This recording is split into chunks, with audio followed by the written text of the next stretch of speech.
Hey, Hoff. Why don't you start the movie? I can't wait to see what it is.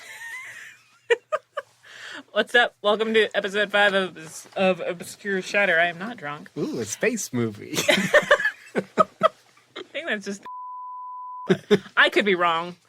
What's up? Terri Doty. And with me today is fellow podcaster, fellow creative, Donald Shults. Hey, guys. And they're like, hi, Donald. Wait for them to respond. Right. I'm Donald A. Schultz. Is there another Donald Schultz? I think there is. When I made my Twitter account, I thought I was going to be professional on it.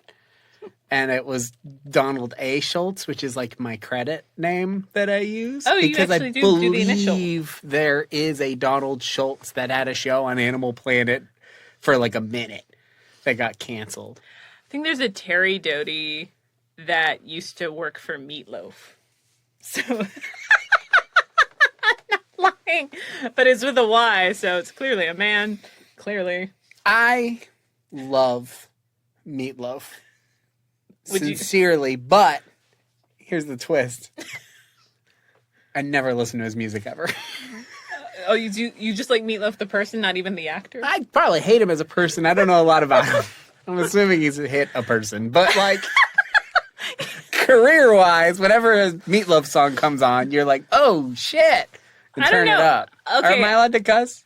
Oh, yeah. Thank goodness. I mean, it's... You've known me for a while. I think that would be very weird if you didn't. But... No, what was it? I think there was... You remember cassettes? I don't. Yes, Jerry Seinfeld. What's the deal? Do you remember cassettes? Everybody remember these things?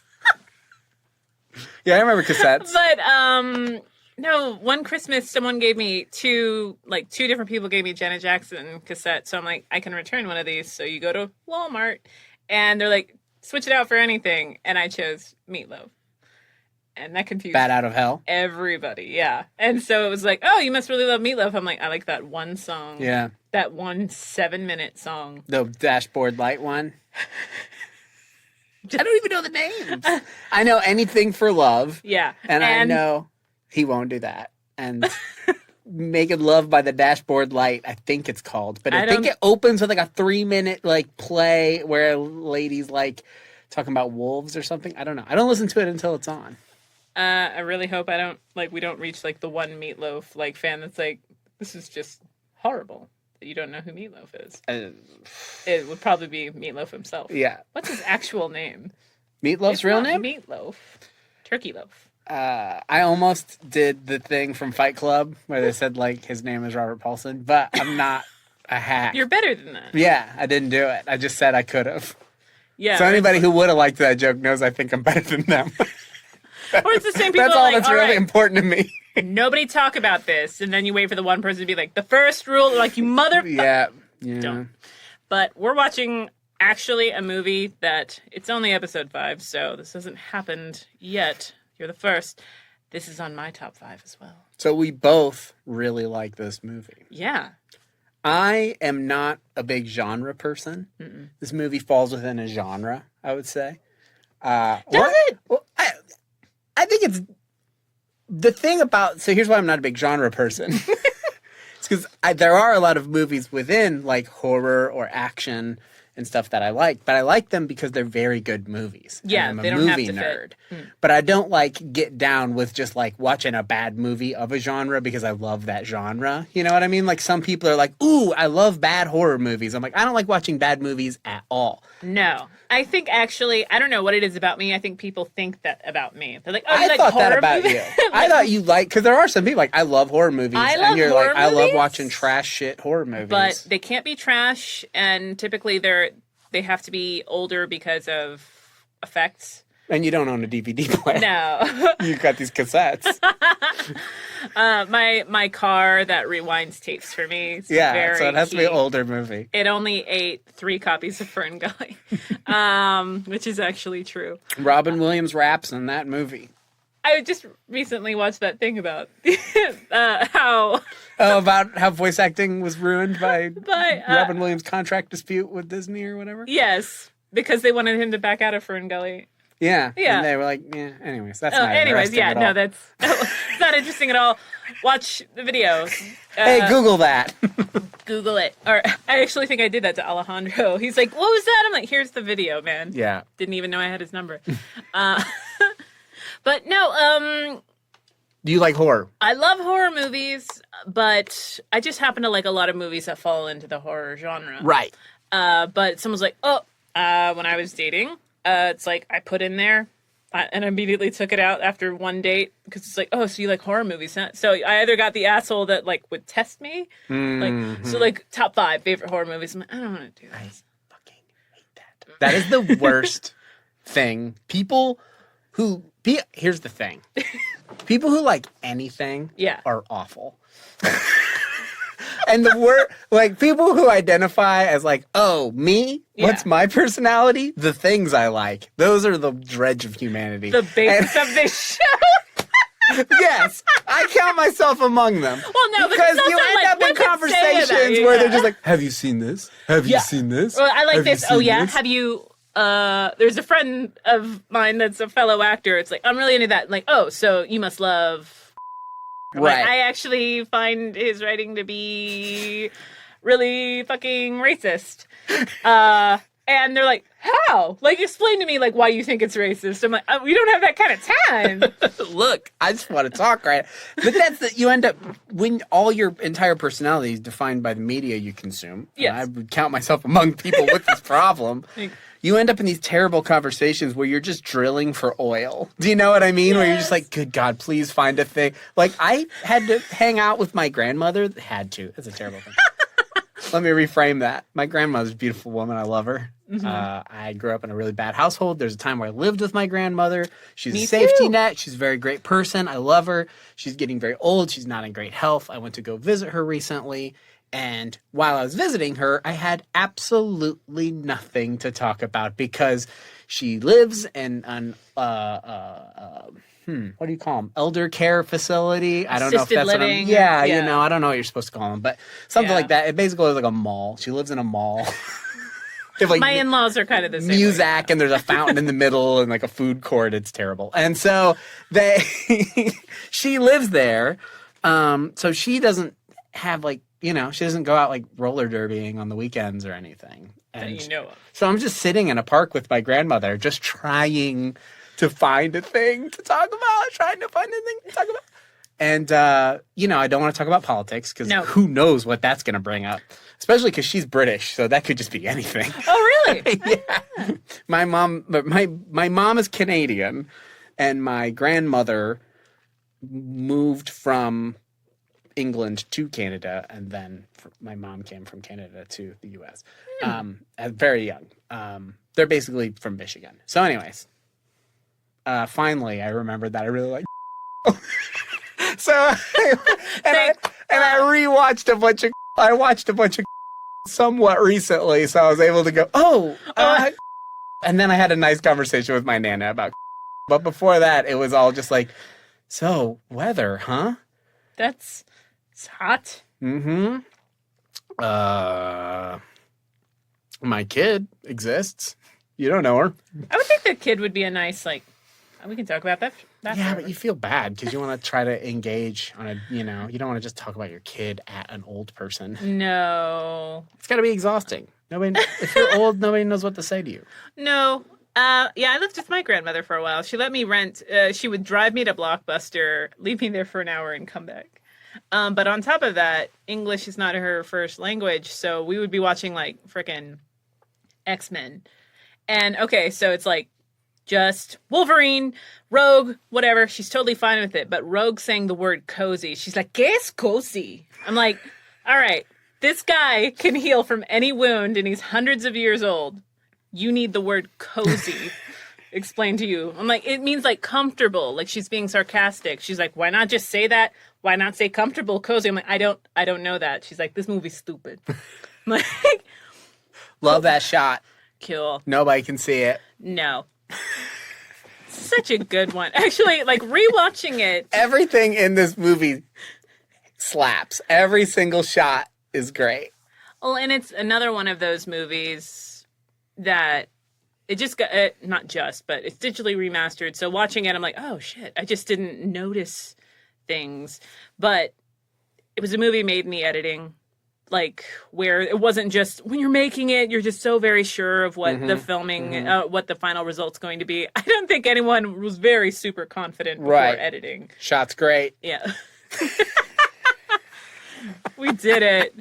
By the way, I believe you guys bought this movie because of my ranting about the Blu-ray edition of it and how good it is. Yeah. Well, I mean, I do a lot of things just because you rant about them. Sure, of course. That's actually kind of true, that probably. Makes sense. A lot of my racist screeds, I know, have inspired a lot of terrible things on your part.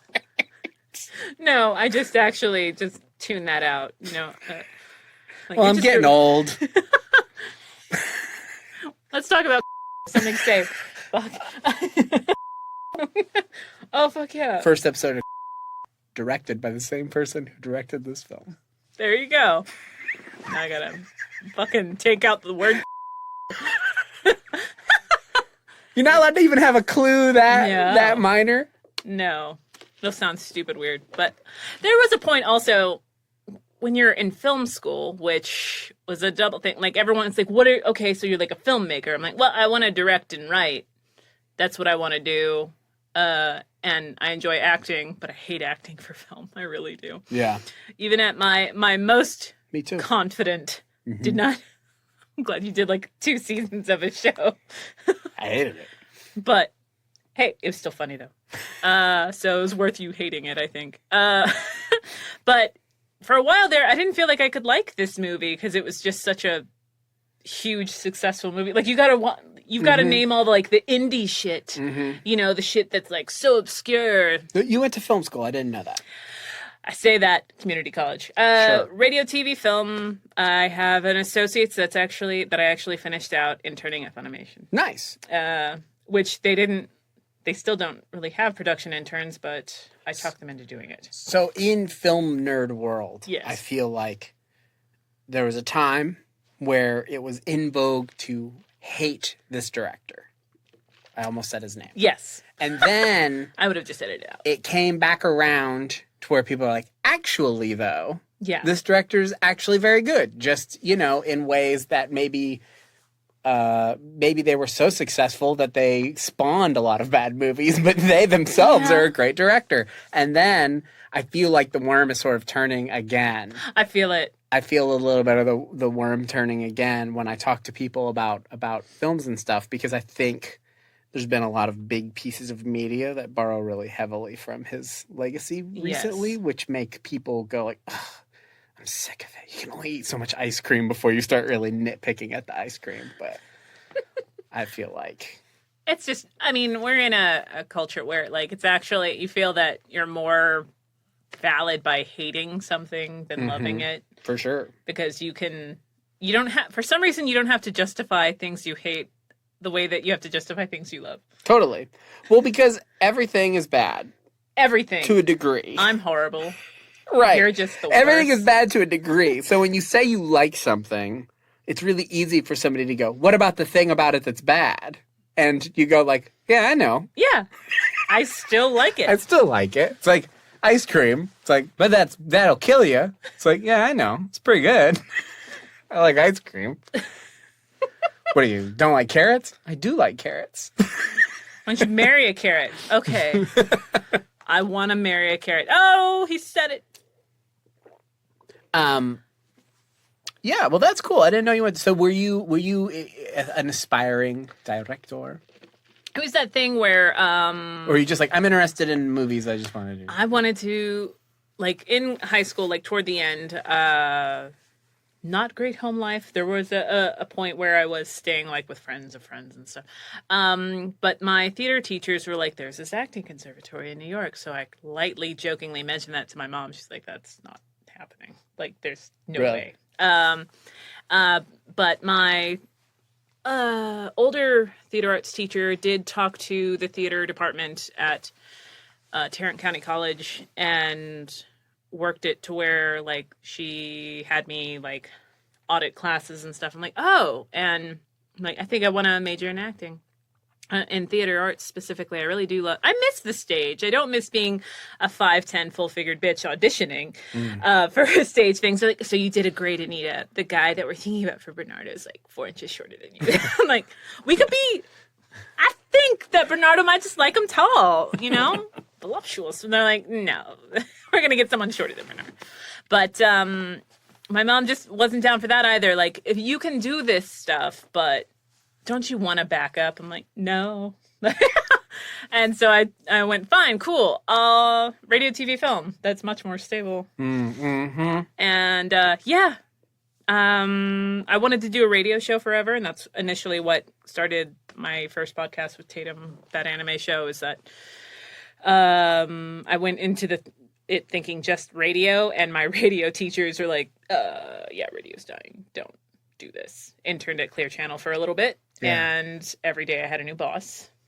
And like, if I had asked about the other boss, like, hey, where's Brittany? Like, Brittany no longer works for Clear Channel. Where's like, I don't know if you've heard, but this is radio. This is radio, for fuck's sake.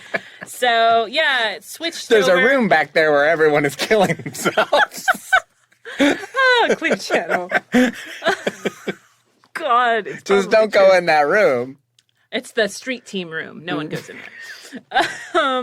But yeah, it just kind of worked out to where I started writing all the stuff in screenplay classes where I would be paired up with people. The teacher would start being like, so Terri wrote this. And like, we all wrote it. She's like, I know what Terri writes. Like, Terri wrote this. So yeah. Terri gets a C. The rest of you guys get Fs. Sweet.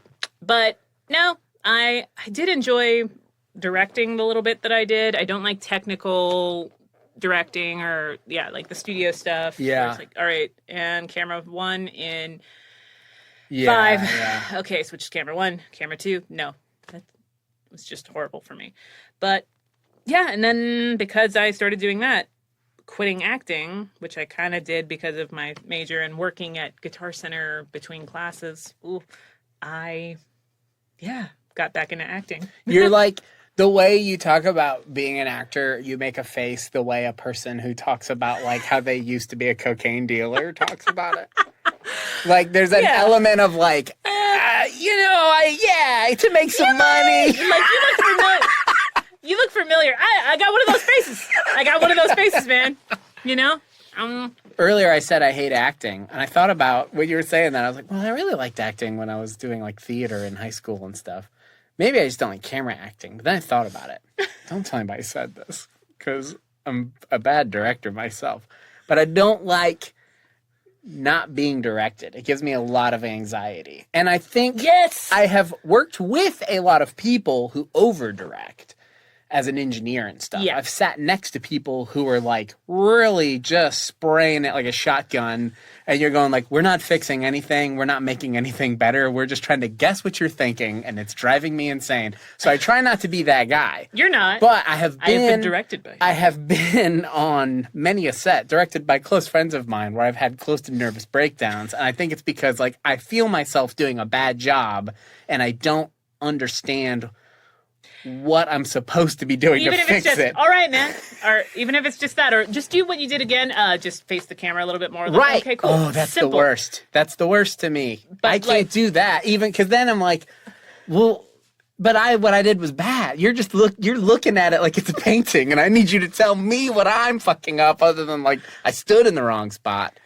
I actually think like there are directors that don't like actors, like I will say us, because it's like, hey, why aren't you doing it the way that I'm thinking that it's going to be done? Like, well, how are you thinking you want it done? And like, I don't know, but I'll know it when I hear it. It's like, I try to like, I'm like, it's tough with like anime dubs and stuff because you're beholden to someone else. You're interpreting someone else's material. It feels very different than when you like write and direct a thing.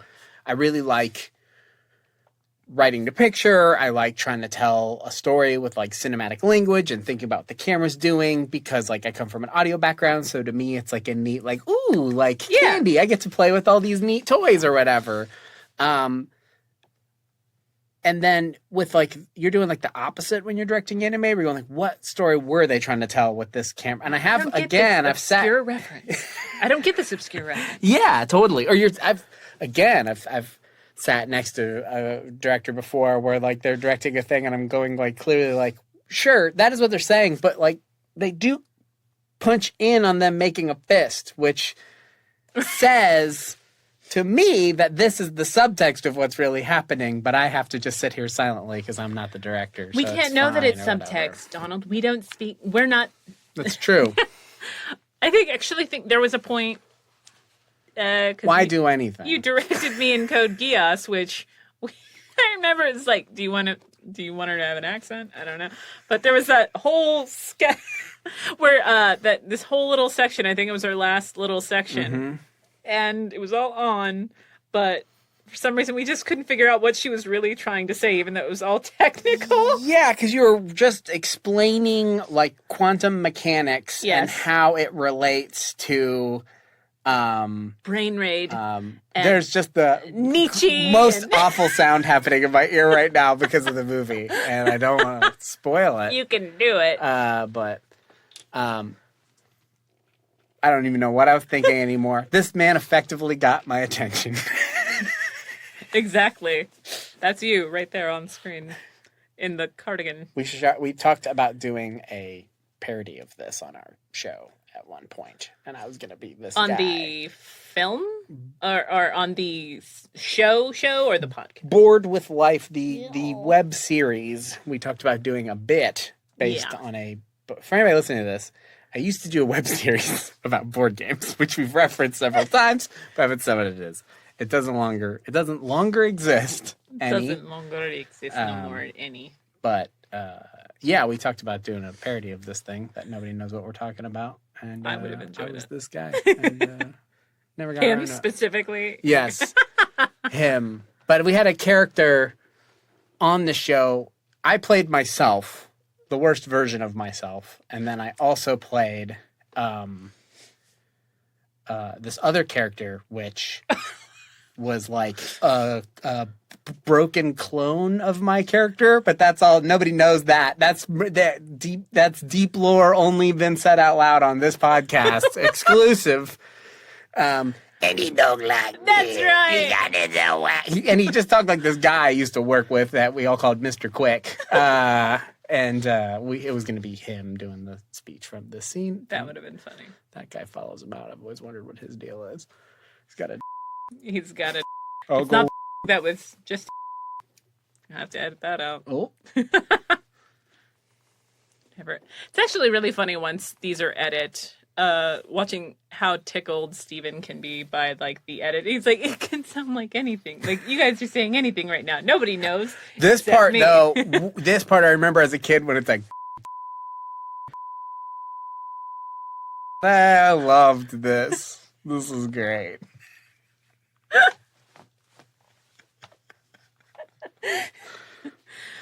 You guys, it's cool. Obscure Chatter had a nice run. Trying to explain it to someone, like, because I was talking to my friend Steve about it. I was talking to a friend about it. It's like, well, like, I don't know. Steve Yurko. Oh, don't know him.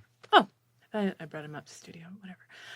But you've never met anyone. I didn't say I've never met him. Said I don't know him.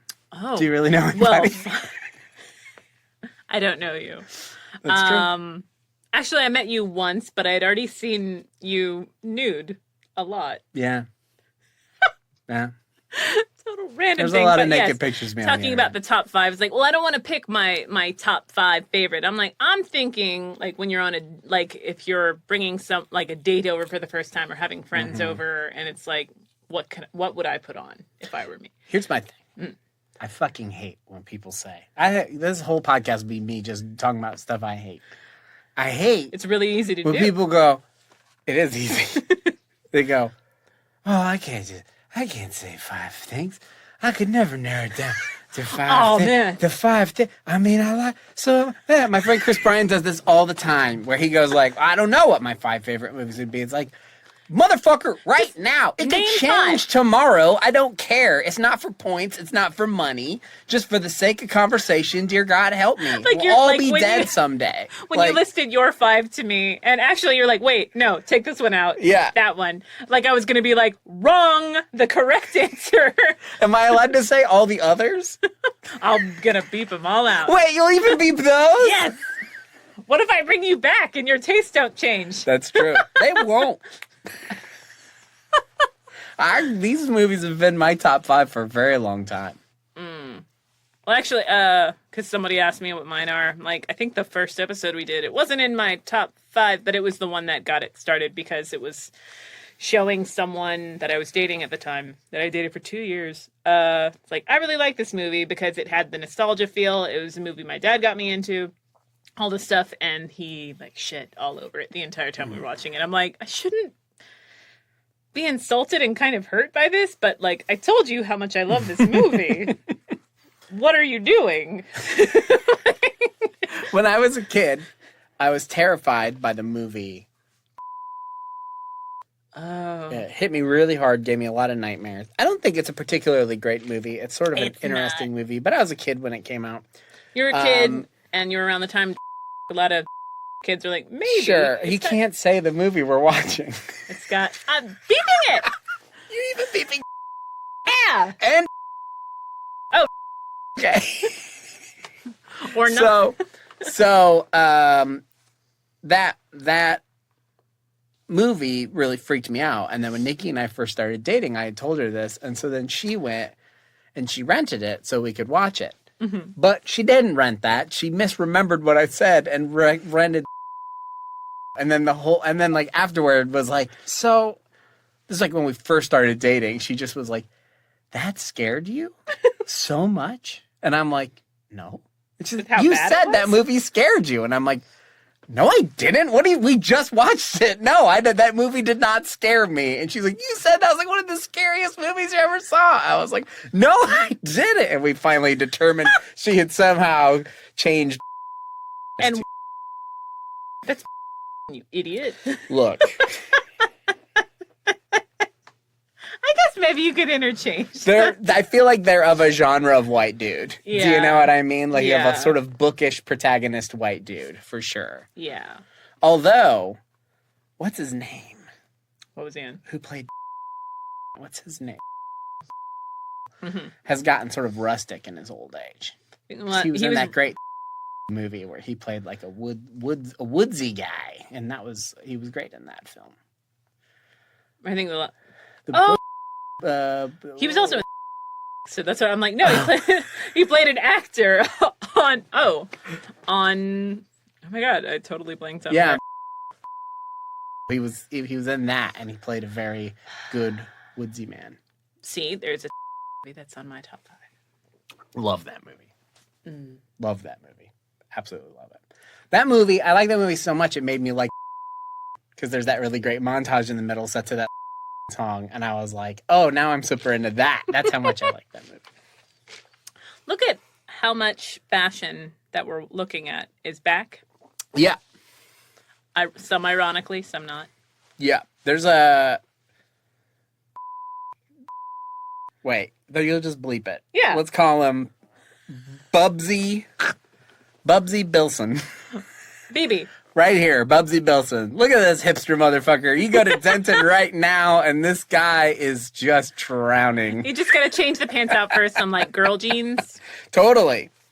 I think right there. I think that's normcore hot I mean, he's hot. I'll say it. No, I was explaining to Steven, I'm like, I have a thing for beards, and I have a thing for glasses, and just kind of looked at Steven like, he did not have a beard when I met him, but I eventually got when I needed. The trick, and this is not what Steven did. No. But the trick to getting any guy to grow a beard the way I did is to get them to gain enough weight that their jaw just connects directly to their neck. And then they've got to create some illusion now that they're not Beaker from fucking Muppets. And so they gotta like establish some sort of borderland. It was your beard. There was a Halloween. It was when you and I didn't know. Stephen wasn't working with you yet. There was a point. A friend had a Halloween party. You were there. And when I'm in costume, I never remember that I'm in costume. I'm like, why doesn't this person recognize me? And I'm dressed as like fucking Cruella de Vil, and this person's only met me fucking once.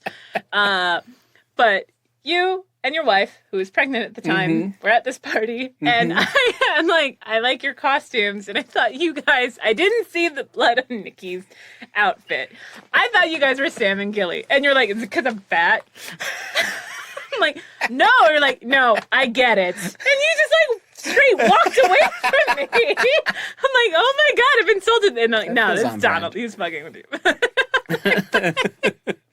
Yeah, my wife and I were the characters from the Game of Thrones that were murdered in the Red Wedding when she was pregnant, and everybody go, neat costume, and then look at her stomach and go, no.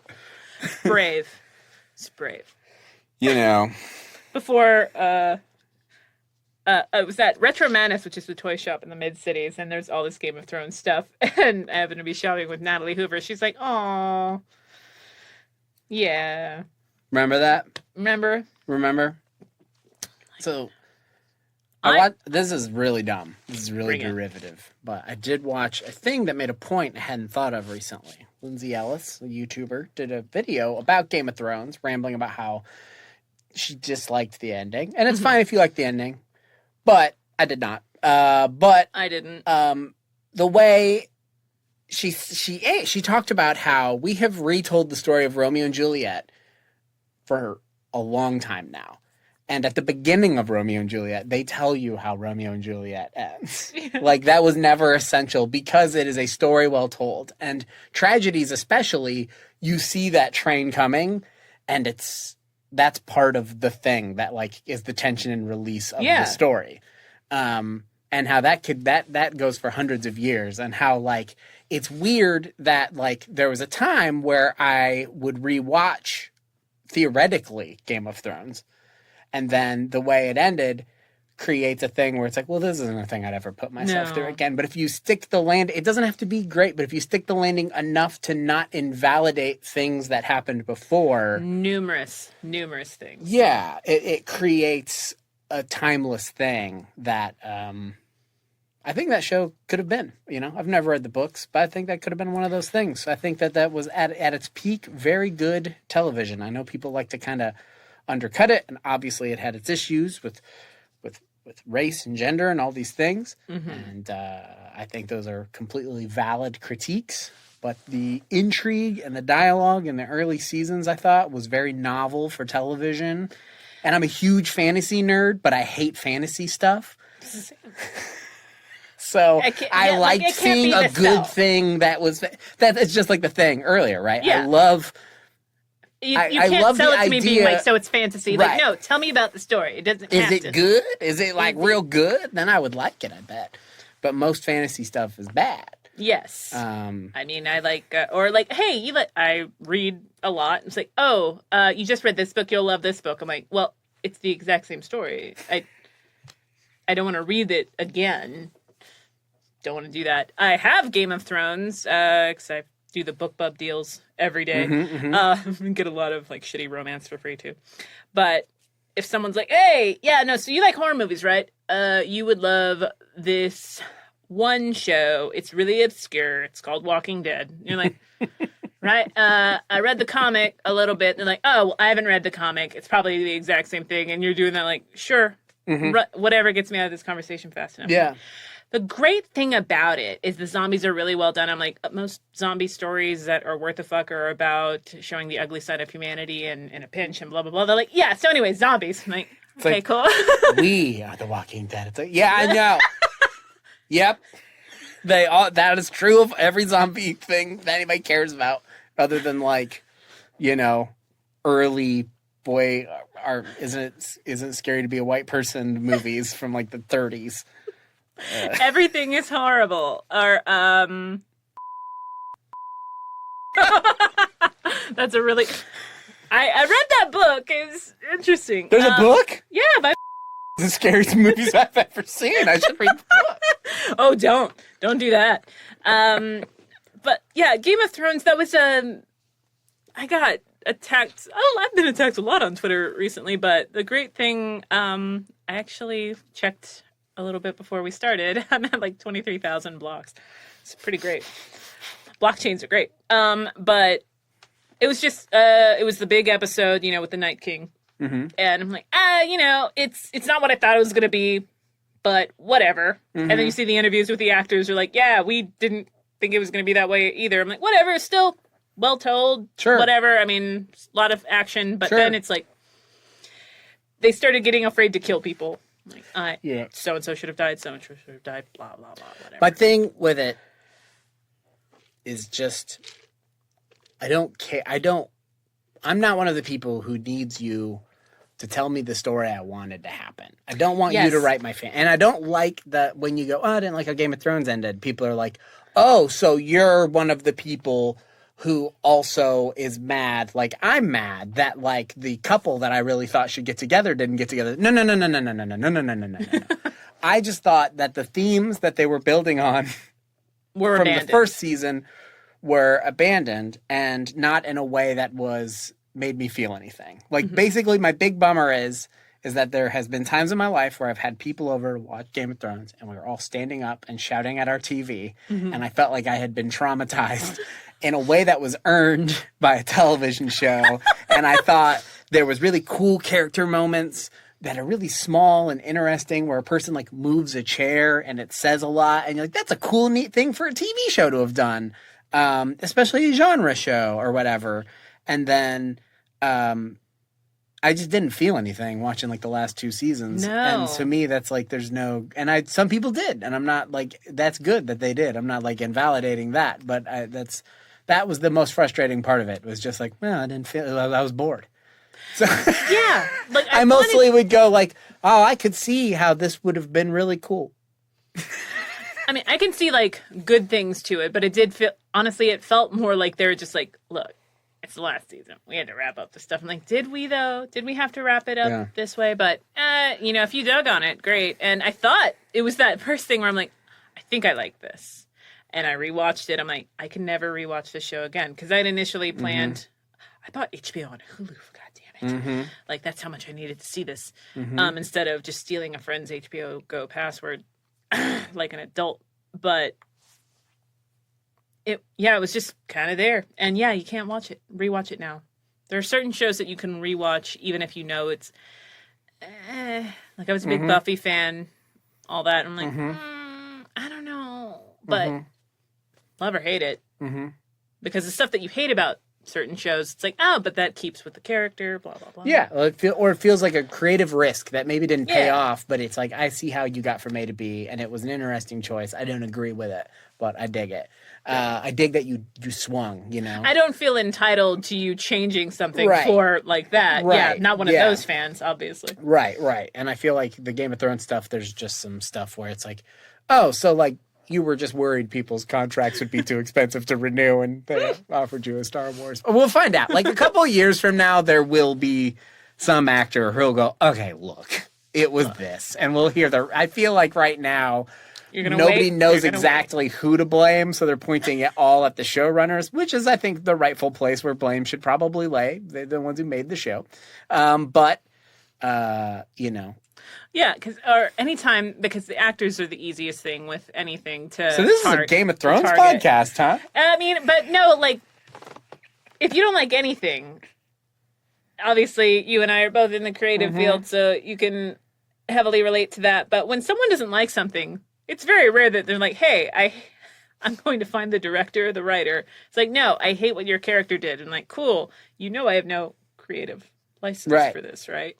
Or especially with me in anime, like, I just really hated that she did this. I'm like, I didn't bring that up in the session because I wanted another show after this. Did you know, I learned this from that same video I mentioned earlier, that people who hated the ending of Game of Thrones on Reddit got together and donated charity to Emilia Clarke's charity as like we're not going to be shitty to the people who made the thing. Like, we're going to make a conscious effort to go, look, we're not mad at you. We just are critiquing the thing as it exists. Which, Good. That's neat. That's cool. Very rarely does the internet all go like, look, I hated the thing you made, but I'm not mad at you. I just hated it, and I want to talk about it because what else? Here's the thing. What is the internet for? Have you ever thought about what is social media for? I can't figure it out. The more I use it, I can't figure it out. And I keep using it. And I use it in different ways from like month to month. And then I look at it and I go, what the fuck am I doing? This is like, well, because we do our own stuff. We're self-starting individuals, but sometimes it's like, I really wish I could just get rid of all of this and maybe just like live my life. But then you remember like, oh, well, I need to promote this and upload things, that I recorded. But it's hard sometimes, especially in like a very heavy, like, oh, this is, even if I like just, and also the way that if you and I post the same thing, you and I are going to get very different reactions. Totally. You're a straight white man. You are clearly superior to me in every single way. Yeah, I've been saying it for years. Yeah. But I made this joke to Eric Vale. And Eric Vale. I'll pick that name up off the ground. Eric Vale. But I said, Eric can just say, like, I prefer French fries to potato chips. And someone would be like, ha ha ha. If I said the exact same thing, it's like, oh, wow. Clearly there's an agenda here. Like, I don't get this. But here's the thing about Eric Vale, though.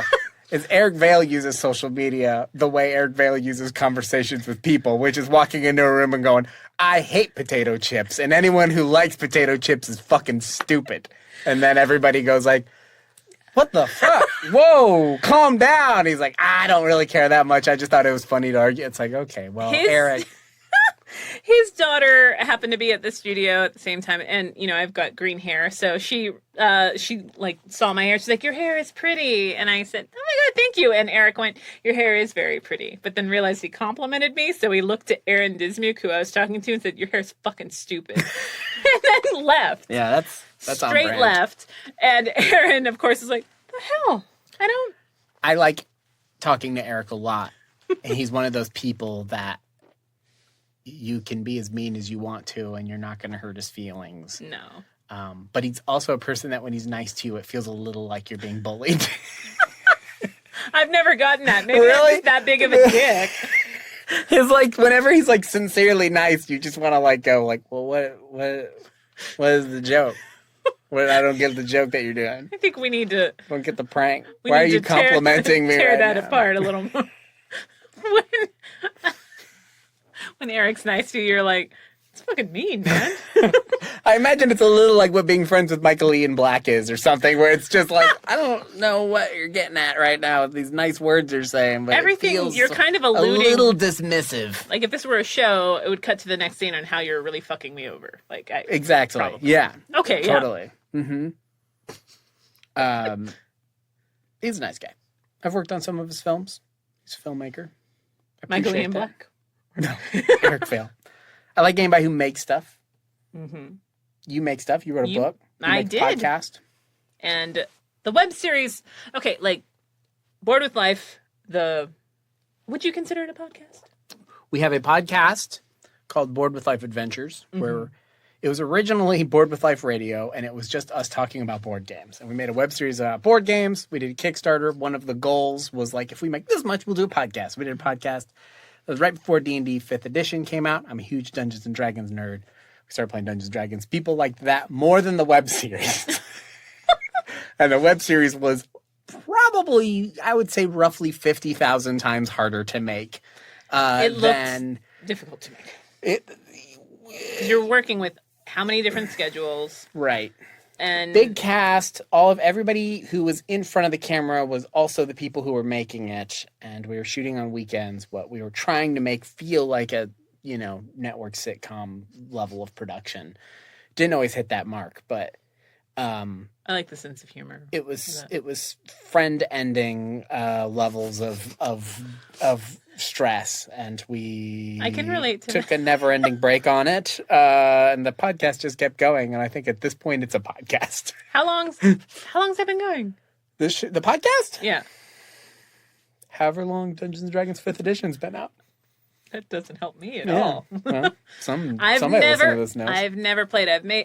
You've never played? Well, I think you have to be. It's kind of like with anything. Like if you tell me I have to play something, I'm going to do everything I can not to ever fucking play it. But if you explained it, like if I had you as a friend when I was younger, I'd probably be like, oh, I'll give it a shot. Donald seems to love it. Why not? But the way that my friend did like the LARPing and all that stuff, And so she was super, super into that. And then it's like, hey, I'm going to this party. Do you want to come with me? And I said, sure. So there will be a bunch of single people there. And I went, cool, sold. Mm-hmm. It was because you love to fuck. I love it. Love it. I'm like, I am down to clown. You were like, oh, a party with single people. I mean, it really helps if they're single, but I mean, it doesn't matter. No. It's a party. Got my keys. That's what parties are. Yeah, like just super here to fuck. That's how I walk into places. Even now, as in a monogamous relationship. You're like, all right, who here gets Stephen? And then what do I get? And I'm like holding him by the back of his right, neck. yeah, like a sad kitten. And he's just, no, I get there and there's, a huge table with the map and I kind of looked at my friend. I'm like, hey, so is this nerd shit? Are we playing like D&D? She's like, yeah. And I'm like, I don't like being told that I'm doing this. And so they're like, all right, here's your character sheet. And I'm like, uh-huh. Also, there was no alcohol, which I was expecting. And nobody was single. Mm-hmm. Nobody. And even if they were, I would have been like, well. I mean, look at this guy. No way. No. Well, you don't date paladins.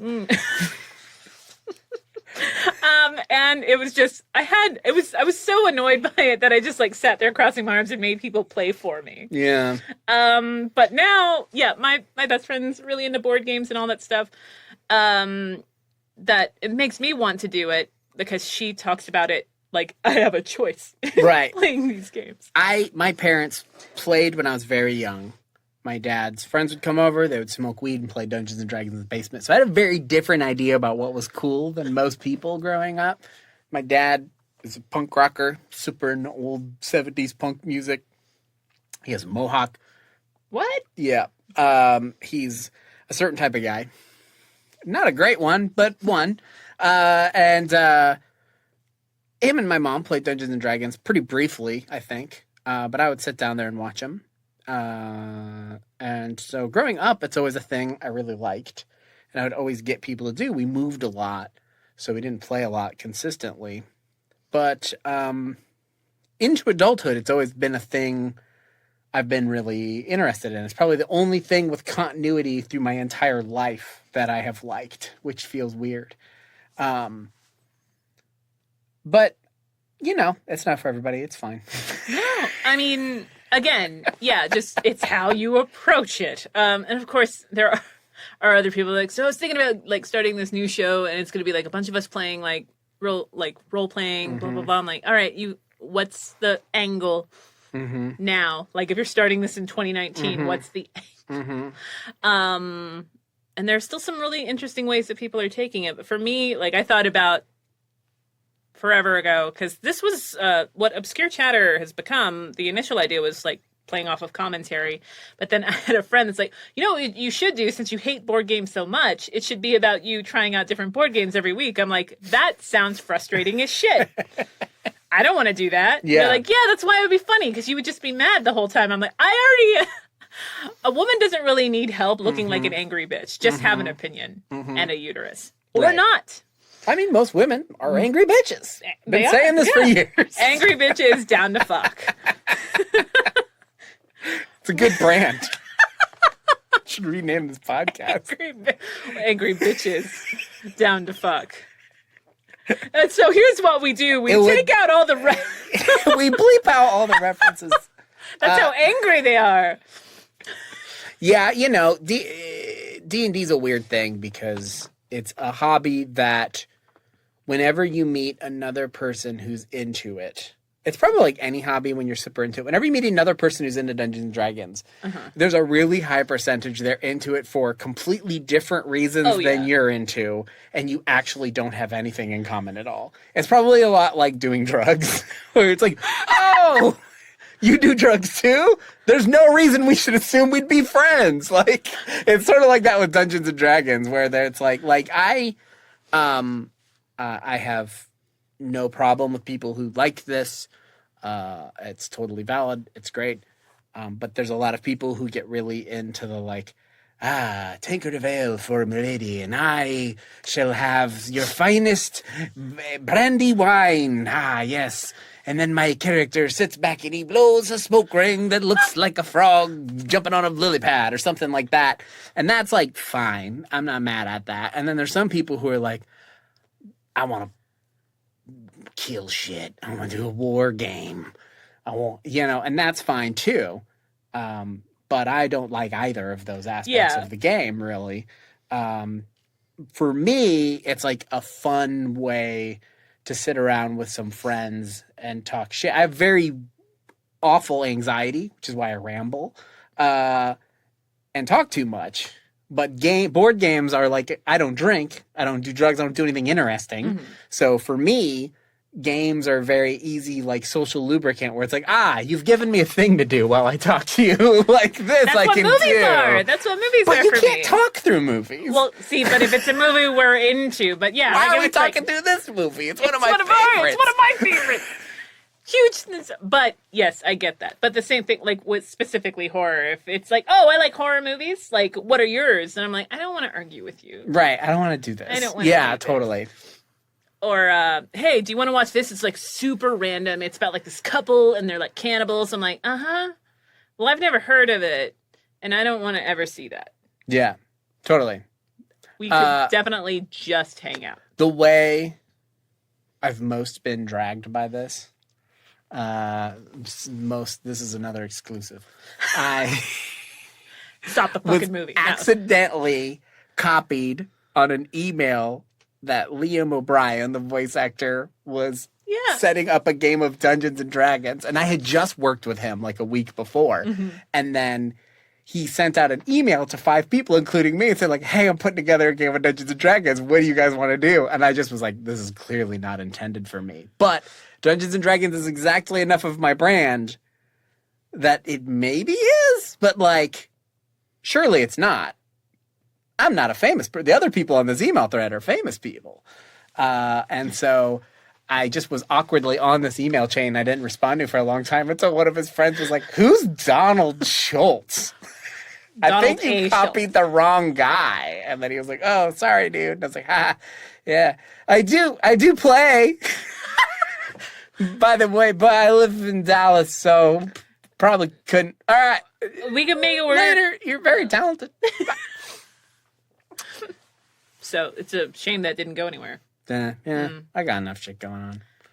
Well, okay, so you've been playing forever, like, and the people that are on Board with Life, what started you wanting to record it? It literally just was, we were obligated to do a podcast. Really? And I had been trying to get them to play for years, and they just were very resistant to it. Had they never played before? None of them had ever played. Chris says he'd played when he was a kid, but that's not true.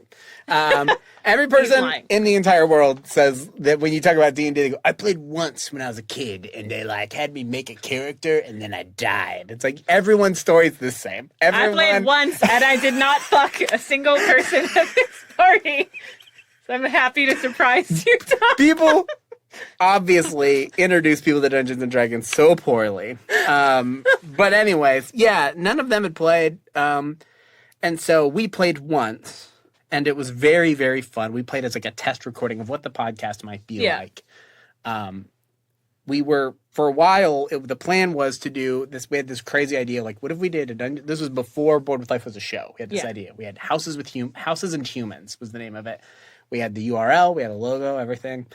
And the idea was, it was going to be voice actors playing Dungeons and Dragons. I thought, this is going to be huge. I want to time it up right to where when 5th edition D&D comes out, because this is back before it existed. I couldn't get it together. We were going to try to do 4th edition. That didn't work. You don't care about any of that. But no idea what you're talking about. None of that worked. That all fell through. And so then eventually, we needed a thing to do. I was like, aha. This is my excuse. There's a new version of Dungeons & Dragons coming out. We need a podcast. We're out of stuff to talk about. I'm going to make you guys play Dungeons & Dragons with me. And then I loved it. And the funniest part is my friend Andrew, who's the biggest nerd in the world. He moved to New Zealand for several years of his life because he loved the Lord of the Rings movies so much. Refused to play. He was like, that's just not the sort of thing I would be into. And I'm like, I disagree. I think it's the thing you'd be most into. And he was like, no, I just don't, that's just not my kind of thing. And now we did the first season, and he like messaged me like, oh, I'm so stupid. I want to play so bad. It's my favorite thing. Let me be in it. And so now he loves it. And it was cool. It was really fun that first game watching my friends realize like, oh, this is actually rad. I love doing this. But I have sat at tables with people who are great at the game, and I've had just the most terrible fucking time of my life. It's just people do different things, different ways. Can you tell early on when it's not going to go the way you hope to? I can tell before I get there. Jesus. I'll go. I don't want to do this anymore, but here we are. Yeah, it's terrible. It's fine. People, they enjoy the game in different ways than I do. But you can tell, it's hard because there's some people who are like, my character's name is Boner Fart. His dick goes inside his butt and he pukes all the time or something. You're like, okay, funny. And then you got other people who are like, my name is Arathamus Costara, and I am seeking the one who turned me into a demon. And my sometimes I'm Castellano. Birthday is this, and I also have 4 tongues, and there's other names, and or whatever. And what I really like is something in between those two things, which is impossible to describe, but you kind of know it when you see it, sort of thing. I guess the only way anybody listening to this would know would be to listen to our podcast. You should. Well, see, I watched your web series. When Hoff first started working with you, for some reason I was just like, nah. And there were people that I've seen up at various studios that because of the series and seeing them act, I wanted to talk to them. But I think people have this idea that I'm just like very like, hey, fuckers, what's going on? We'll go and be friends. But in reality, I'm like, I want to tell you that I think you're hilarious. But instead, I'm just going to awkwardly stare at you until one of us leaves. We, it was fun. We learned a lot. I'm really proud of what we accomplished. But I think for people, a lot of us have gotten jobs from the work we did on that thing. My wife has gotten 2 jobs from the thing she did on that. I've heard a little bit about it. Sounds like she's doing really, really well. And I think for people who work in production and understand the context that it was made in, it's, I think, pretty impressive. I think for the average person, it's a 30-minute video on the internet that you have to watch. It's not like, oh, I'll put this on while I check my email. It's just a guy playing a video game. It's like a TV show and not as good as the ones you've seen. but we made it, and I think it's pretty neat when you know all that. But yeah, we're proud of it. But the podcast is fun, and it's doing well, and people, it's like if you like Dungeons and Dragons and stuff, I think it's worth checking out. If you don't like Dungeons and Dragons, like if you've never played Dungeons and Dragons, or you don't have a strong interest in Dungeons and Dragons, it's probably not for you. I'd probably watch Critical Role or something like that. It's not like down and dirty, like, yeah, we're really hardcore playing the game, but it's a little bit more like what a real game of Dungeons and Dragons sounds like than like a radio play. Yeah. A lot of stuff that people are putting out now, which I get. I get too. Yeah. Like, I love the Adventure Zone. That's great. But like, if you listen to that, sometimes it's a person talking at people for like 30 minutes describing like, and then you do this, and then you do that. And it's really good radio, but you think like, oh, that would not be fun to play. No. But that's my plug. Well done. We can go home now. There's like half a movie left. There's a tabletop game based on this movie we're watching. Actually, okay, yes. How do you talk about that? I'm poorly. I'm telling you, Steve's episode has the most beeps ever, to the point where I'm like, is this anything? I think so, damn it. But you actually have talked me into, you and Sarah, my best friend, talked me into playing some stuff that I'm like, oh, okay, I'm into that. I don't know, I think probably that one party when I think of board games where I did not fuck. I have to qualify it that way. What about board games do you not like? Have you been able to pinpoint it? It's someone dictating how I'm going to like that. This is fun. It says so on the box. Sure. I don't know. I really don't know. I'm a huge tabletop game nerd. I love board games. I love RPGs of all sorts. But I think they're all very specific. My friend and I often talk about how like having a game night is a lot like inviting people to a dinner party. Yeah. And a lot of people invite people to a dinner party without checking what anybody else's dietary restrictions are. You know what I mean? Yeah. So much people show up who are allergic to peanuts, and you're like, all I have is peanut butter cake. And like, we're just supposed to deal with that, I guess, while you have fun. No one drinks except I think for the of friend you myself brought. sort of like a tabletop game sommelier. Is that what you call him? Yeah. The guy who tastes the wine? And then spits the game back in. I have a lot of cup. games, but they're not all for everybody at all times. You got to feel the mood of the room. You got to feel the vibe. Mm-hmm. I think I'm pretty good at reading a room when it comes to that and picking the right thing. I think you think about it a lot more than people that have invited me to places. That's probably true. That's probably true. But you know, it's not necessarily a thing everybody enjoys, but I think I didn't know if there's like a lot of people have anxiety about looking stupid or feeling like put on the spot because like they had experience playing a game that's like way too complicated, or like there's a lot of like party games like charades where it's like get up in front of us and do a thing, dummy, and we'll all laugh at you. Okay, cons have actually sprung that on me in the last minute. They're like, hey, no, your agent like agreed to this. Like you're playing charades in front of like 200 people. It'll be like, okay. Yeah. I hate all of what you just said. Yeah. It's not necessarily feeling stupid. I don't know. I just never feel down for it. And I feel like I'm being really watched because I think if you know a little bit about me, sarcastic, blah, blah, blah, blah, blah, that you're expecting me to act a certain way in this game. Mm-hmm. And really, if I don't know the game, if I'm stumped and you can't explain it well, I just want to leave. Yeah, totally. But a lot of people, they play a game, and a lot of games, it's like, hey, do a math problem real quick while we all watch. Or it's like, hey, get up there and like do a thing for us. You know what I mean? And like, then there's other games where it's like,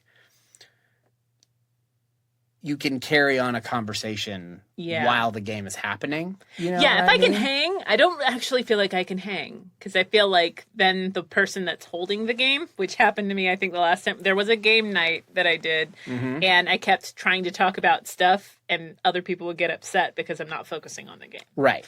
Like, yeah, I don't want to spend 6 hours. Right. That sucks. Doing that. That sucks. And if you go to like a board game, like forum or like subreddit or something, there's a lot of people like, there's a person at my game night and they were just talking. I didn't know how to tell them like, hey, we're here to play a game. And you're like, well, you failed. You picked, you brought everybody to a dinner party and you served like hot ham water and then like got confused. It gets better every day. When people were like, they didn't want to just eat hot ham water for dinner. She comes to my party and she's a vegan. She's sitting here talking at a party, talking to other people, enjoying herself. And I'm sitting here confused. Because like when I get together with my board game friends, a lot of times we're getting together, spend time together, but like we want to play a game that consumes the majority of our attention. You know what I mean? But then when I'm having people over who are less into that, I also love games like a Dominion, like it's a classic. That's a classic right there. Your Dominion. You know, you got King Domino. You got You're from all over the fucking place, man. There's a recent one. Tiny Towns is pretty good. These games, you just only have to pay attention on your turn. And then the rest of the time you can just talk. See, okay. And then your turn rolls around and you're like, cool. And some people are like, I hate that. It's like we're all playing our own game of solitaire. It's like, but there's certain people for whom the enjoyment of being around other people is talking to them. Not having a thing to not have to talk to them. Sounds fun. Yeah. But like I know without a doubt that at that party that I was dragged to, and also my friend drove, and at the time I lived in Arlington, this was in Louisville, so it was a drive for like a 17-year-old that was really just looking to hang, clearly. But I'm like, I know that when I got there, by the time I left, that they hated for bringing me and that I was the dick. Yeah. And I know and that. you weren't. It was subjected upon you. I know. But, like, if you take away the cut, like, if it's just a, hey, like, we're all gonna watch, like, nothing but, like, these silent films and don't talk for the whole time. Like, totally. This doesn't sound fun to me. They're like, oh, God, why did you bring this person? I'm like, that's a really good question. Why did you bring me? Totally. Totally. What about me said yes? This. Mm-hmm. Done. I think I enjoy entertaining people. Mm-hmm. I really like being liked. I like people. I really like people giving me positive feedback. Yeah. And I get really anxious and don't know what to do when I don't. So like when I have people over to do a thing, I really try to like, it's weird though, right? Because here's the thing is then how do you invite all your friends over? You don't. You can't. No, you don't.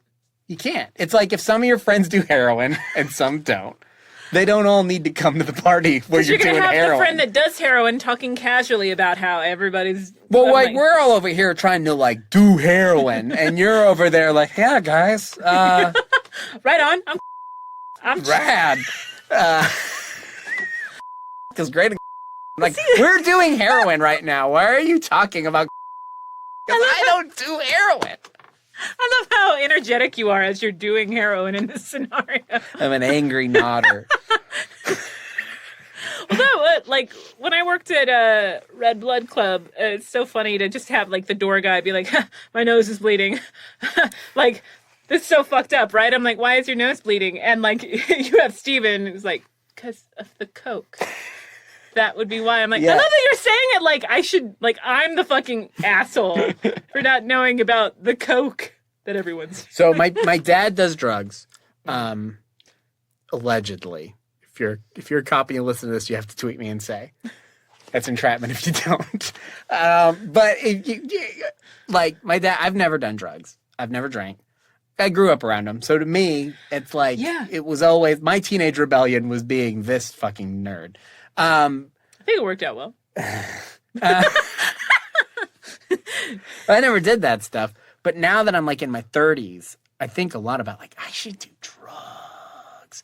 But my brand is so strongly established at this point. Like, did you just say your brand? Yes. To yourself in this scenario, but my brand. Well, I feel like at this point, it's more interesting to be the person who has never drank than it is to like start drinking when you're 33. Do you know what I mean? I'm doing that's a little weird. The opposite, where like by 17, it's like, I think I'm going to stop drinking for a little bit. To the point where it's like, right on. But now at 35, it's like, I don't drink anymore. It's like, why? Yeah. Like, you're not allowed to do that. And like, well, you weren't an alcoholic. I'm like, no, I Here's don't know. what I'll do. I want to just... I'll go at my 60s. Now that's a strong brand. When you get really old, then start doing drugs and drinking. Yeah. But pick a really obscure thing that like set you off. Well, and there'll be something by then. There's already stuff. But by the time I'm like old, they'll have really cool drugs that'll be like rad, Or what if they're really lame? Like it's just eating a burger. That's like the ultimate. I am a vegetarian, so that would also be a drug. Ah, see. Oh man, I love this goddamn movie so much. This guy. They hated each other so fucking much. Did they? They did. Oh man, I bet. They really, really did. And I'm like, I think it plays into their performance so well.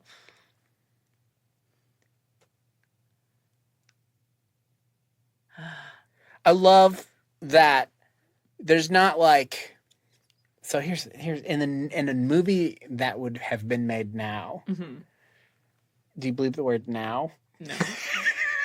In a modern movie, spoilers, this movie's old.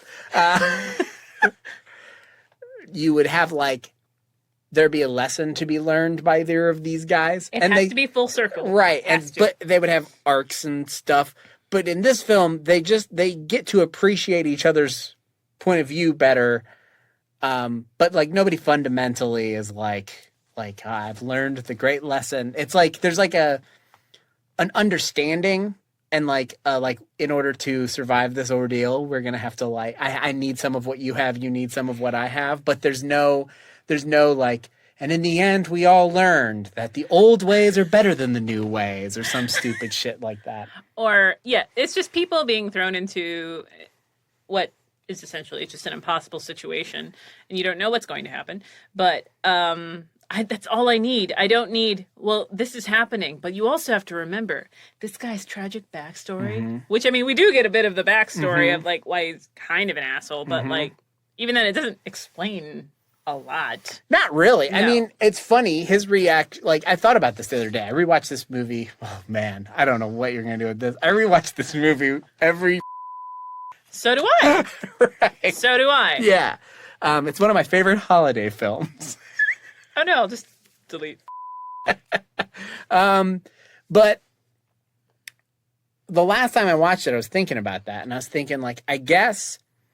if I'm gonna like try to like apply some sort of theme to these guys, your boy here has reacted to with sort of like a fascination, like he wants to understand it, and your other boy has reacted to these old to his boys. Yeah, reacted to as like I'm going to and get. That's my reaction to this terrible thing. And then this dude is like, I'm just going to not look at it. The best thing I could do would be to just not do it. Simple. Just don't me. Yeah. Well, it'll take a couple for us to really get to the heart and just disregard the other and then just forget about it. Do you know why they never made a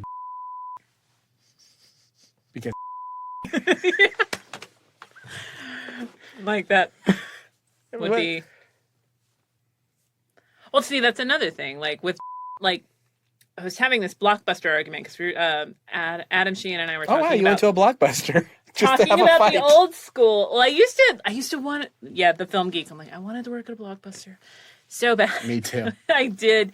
But then, like, horror dork, I'd be like, why is this movie, this one specifically, why is that in horror? And then I'm like, why would I put that in? Yeah. Does it matter? No. Right. I don't know. Yeah, it's just a banger. Yeah. So this movie, here's where we're going to get really bleepy. One thing I love about this movie, and I love also about, and it's the reason I love both of those movies, and I know you love them as well, is it's people being thrown into a situation, and the movie's completely disinterested in the how or the why. Yeah. It's more about the human reaction to this and like, what are you going to do? What are you going to do to survive?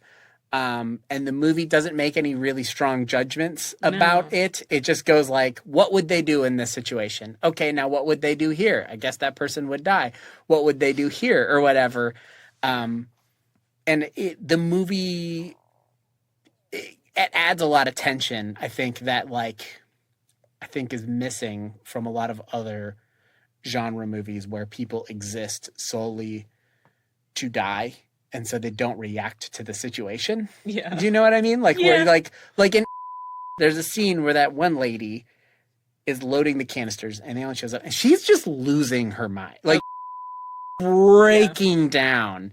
But not in a like 80s slasher movie sort of like way, but like the way a person would be like, I don't know what to do. She's a fantastic actor. She's so good. And you're just looking at it, it's just like, yeah, I don't know. Like, you know, like she survives, you know, because she's smart and this and that, but also just sort of like right place, right time, you know, like. It isn't until the sequel that it's like, oh, and then we get the background of like, oh, she's a right. That, yeah, like, totally.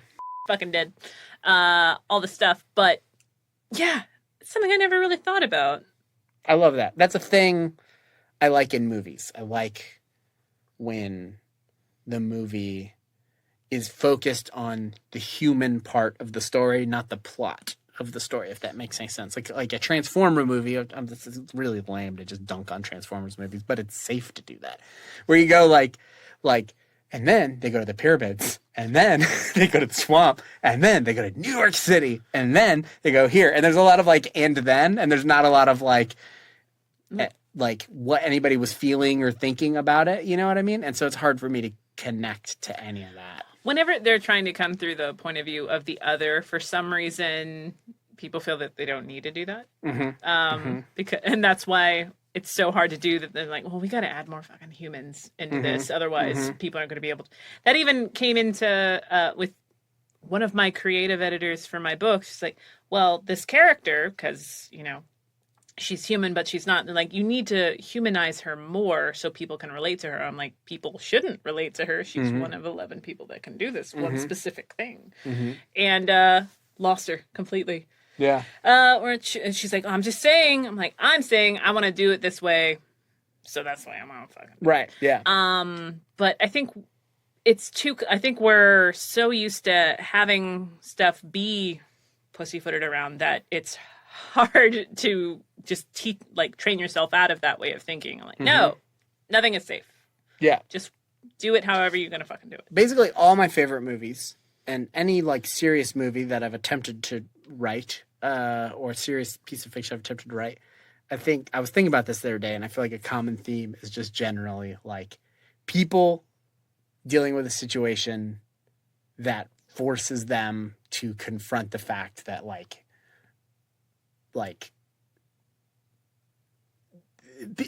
being forced to make a decision, being, and like the human reaction to that, versus like what happens, like the what happens part, I think is like, I'm not that interested in it. And I think it's like super overrated in a weird way, where a lot of stuff like the early seasons of Game of Thrones are like about the people reacting to the scenario. Yes. And then the later seasons are about what happens. It's like, and then she blows up the whole church.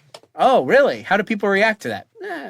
And then Dragon kills all these people. You're like, oh, wow, that's really going to change the dynamic in the next episode. It's fine. They'll be back. They'll then all these guys get wiped out. And it's a lot of like, and then this. And it's like, whoa. And that, a lot of people love that. But I'm generally like as small as you can make it, and just about how do you deal with that? You know, like early Game of Thrones we were talking about it earlier, like as an example. It's like there's dragons. How does everybody feel about that? Which is more interesting to me. You know what I mean? Well, I think the showrunners themselves eventually said that the initial show is throwing out the net, and then it's slowly pulling the net back in. I'm like, the net doesn't have to ever come back into me. That's what I'm saying. I'm like, that's not how life works. At the end of my life, I'm not. Hopefully, you know, of old age or whatever, but I don't know. God knows what it's actually going to be. But it's like, if I'm in a Would you like me to tell you? Sure. I'm going.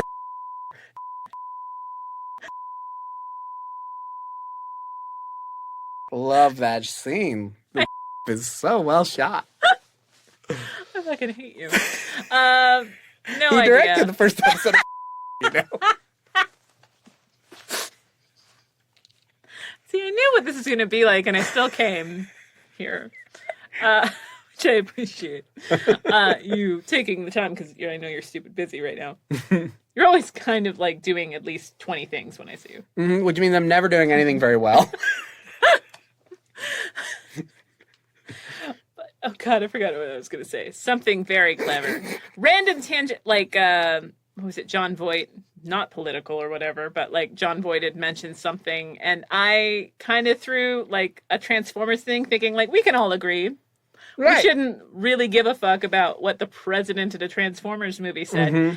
4 people immediately like, he's the Secretary of Defense. They didn't focus on anything else except that I was very wrong about. They're like, the president was on the plane. Like, if you don't remember, I'm like, you got me. I guess John Voight falls into a certain category of man who looks ugly to me in a way that I find fascinating, because he's in a lot of movies and he's very famous.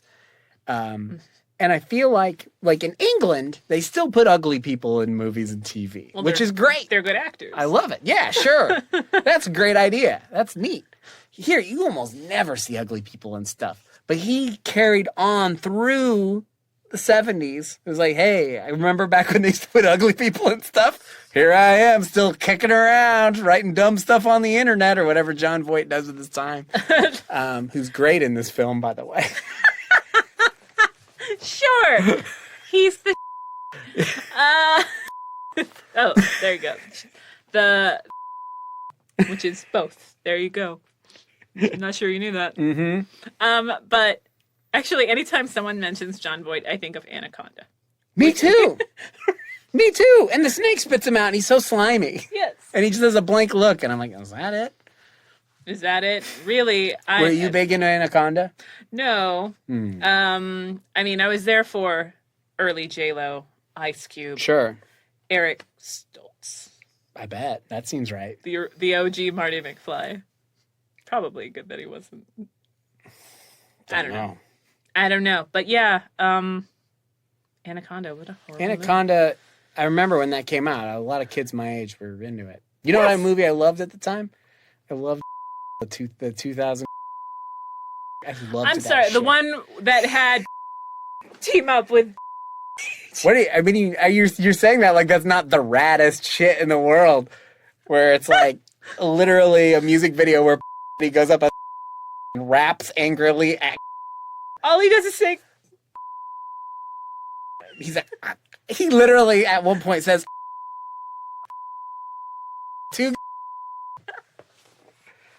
He says he's going. Is he rapping from the point of view of? I don't know, but the music video is difficult to interpret that way. Oh my. I don't really attribute a lot of malice to. He's just doing what he does. I don't know why he does what he does after the first movie. He just do what he do. He's just kicking it. Here we go. Pow. Oh boy.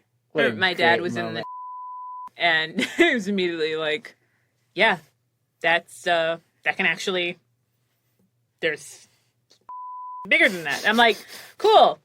We're going to the right. Have to be that up. So here's one. Check this out. Tie it all together.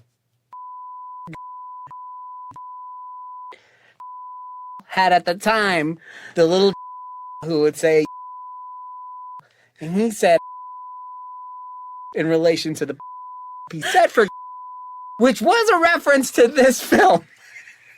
But I didn't know that until I was an adult. How I'm going to beep that, but in my head, all I'm doing is trying to calculate like math problems about what parts of this can be said in a way that will make the bleeping difficult for Stephen. The funnier thing, I think during Stephen's episode, there was a point where I went on a tangent. I didn't realize that all of it had to get beeped because I was talking about a specific actor, and then he stopped beeping me. You hear me breathe in, and then it's another like minute of beeping. But it made Stephen laugh. That's all my marriage is just trying to make him laugh and apologizing when I don't. It's hard to do. He's a tough audience. So, the talk. I don't know that that's how he said it. Actually, it's the same voice actor that does. Is it really? Yeah. I always wondered, that can't come back, right? That guy, they bring back all this stuff like, oh, you're nostalgic for this stupid fucking thing? We're doing these commercials again. That can't come back, right? I hope not. It's too dicey. I don't know, with this climate, because there was a friend of mine that did an audition early last week and then asked me on the phone, like, hey, is this accent offensive? And it was a Spanish accent. And I went, oh, yeah, that's pretty fucking offensive. And he went, so I definitely shouldn't have auditioned with it. And I made this joke, and I had a couple of people be like, all right, well, if they're genuinely trying, it can't be offensive. And I'm like, that's not accurate at all. No, you get to decide how other people feel about stuff. But here's the thing. This is maybe not accurate, but it's how I feel. I feel like the blame should rest at the people with the most money making the thing, not at the actor just trying to pay their bills auditioning for the thing. Like, if I send out an audition for a thing and it says like, like sassy gay man, just like from the 90s sitcoms or whatever. A very dated trope. Right. Like if you audition for that and get it,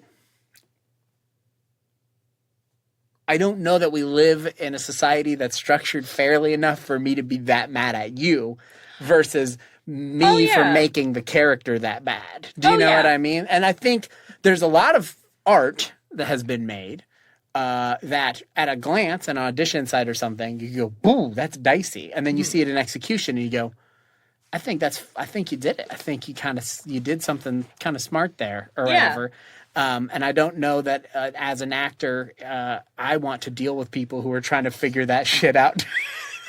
I just want them to come in and do the job as good as they can and not like worry themselves with like, am I allowed? But of course, right. Your job is to be on social media. That's part of being an actor and stuff because it's terrible. So unfortunately, you do have to deal with the fallout of that. But on a perfect world, my reaction would be like, no, you blame the person who like made a bunch it. of people said yes after you recorded that and before to get you to get to that point. Yes, right. I agree with that. It's like that. I gave you $200 so I could make $1 million doing this racist thing. I feel like the person who needed the $200 should bear less blame than the person who needed the $1 million. And yeah, Hoff and I were talking about that where I've been doing voiceover specific. I've been acting since I was 14, but been doing voiceover specifically for over 11 years now, where I'm comfortable enough now that if I'm not sure, I just want to audition for it. Sure.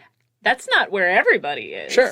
There are some people that feel they need every single role. Getting the audition, like they would be stupid not to do it, even if they might not necessarily be doing credit to someone else's culture or even their own. Mm-hmm. Or yes, your own is the toughest. You just got to kind of laugh it off and move on. I think. If you're in the position where you need the gig, there's a lot of people who I have known who are just like, I'll do whatever. I don't care. Yeah, like it's whatever, and I can't be too mad at them. I'm just mad at the people who are making the racist thing that they're in. Really. Yeah. Or one that was so careful that they cast me as a Latina, and I said. I'm like, yeah, I'm totally down with doing it, just so you know. Like, yes.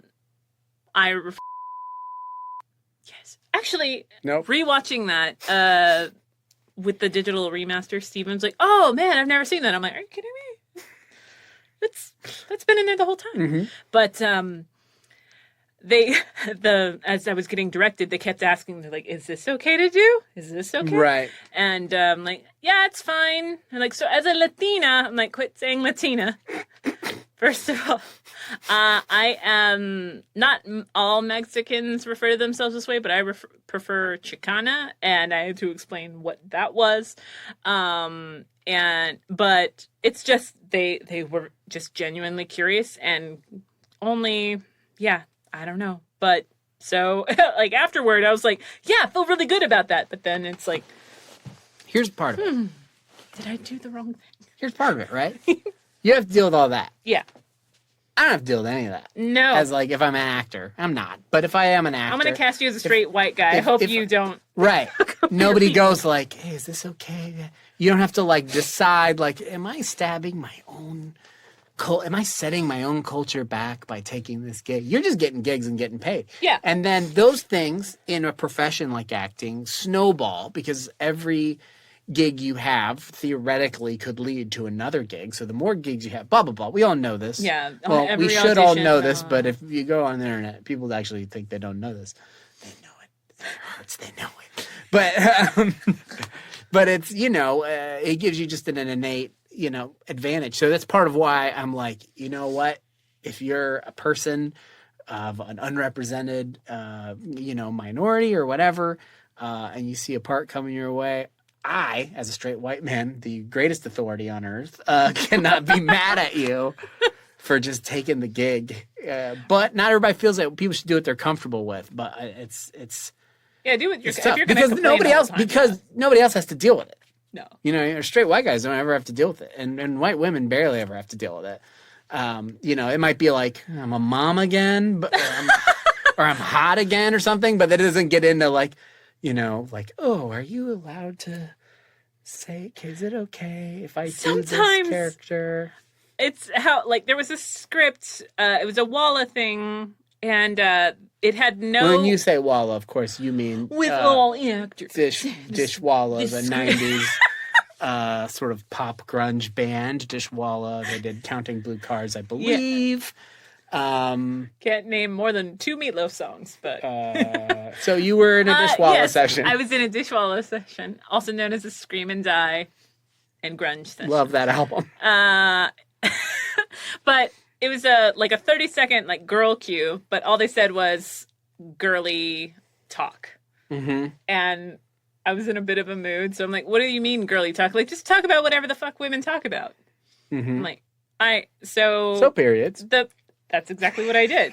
I'm like, the bulk of the uterine lighting is shed within the first 3 to 5 days, and talked about, and he's like, what the fuck are you doing? I'm like, can you be more specific? Like, talk about a boy that you like. I'm like, why wouldn't I talk about the girl that I like? He's like, Terri. I'm like, okay, sorry.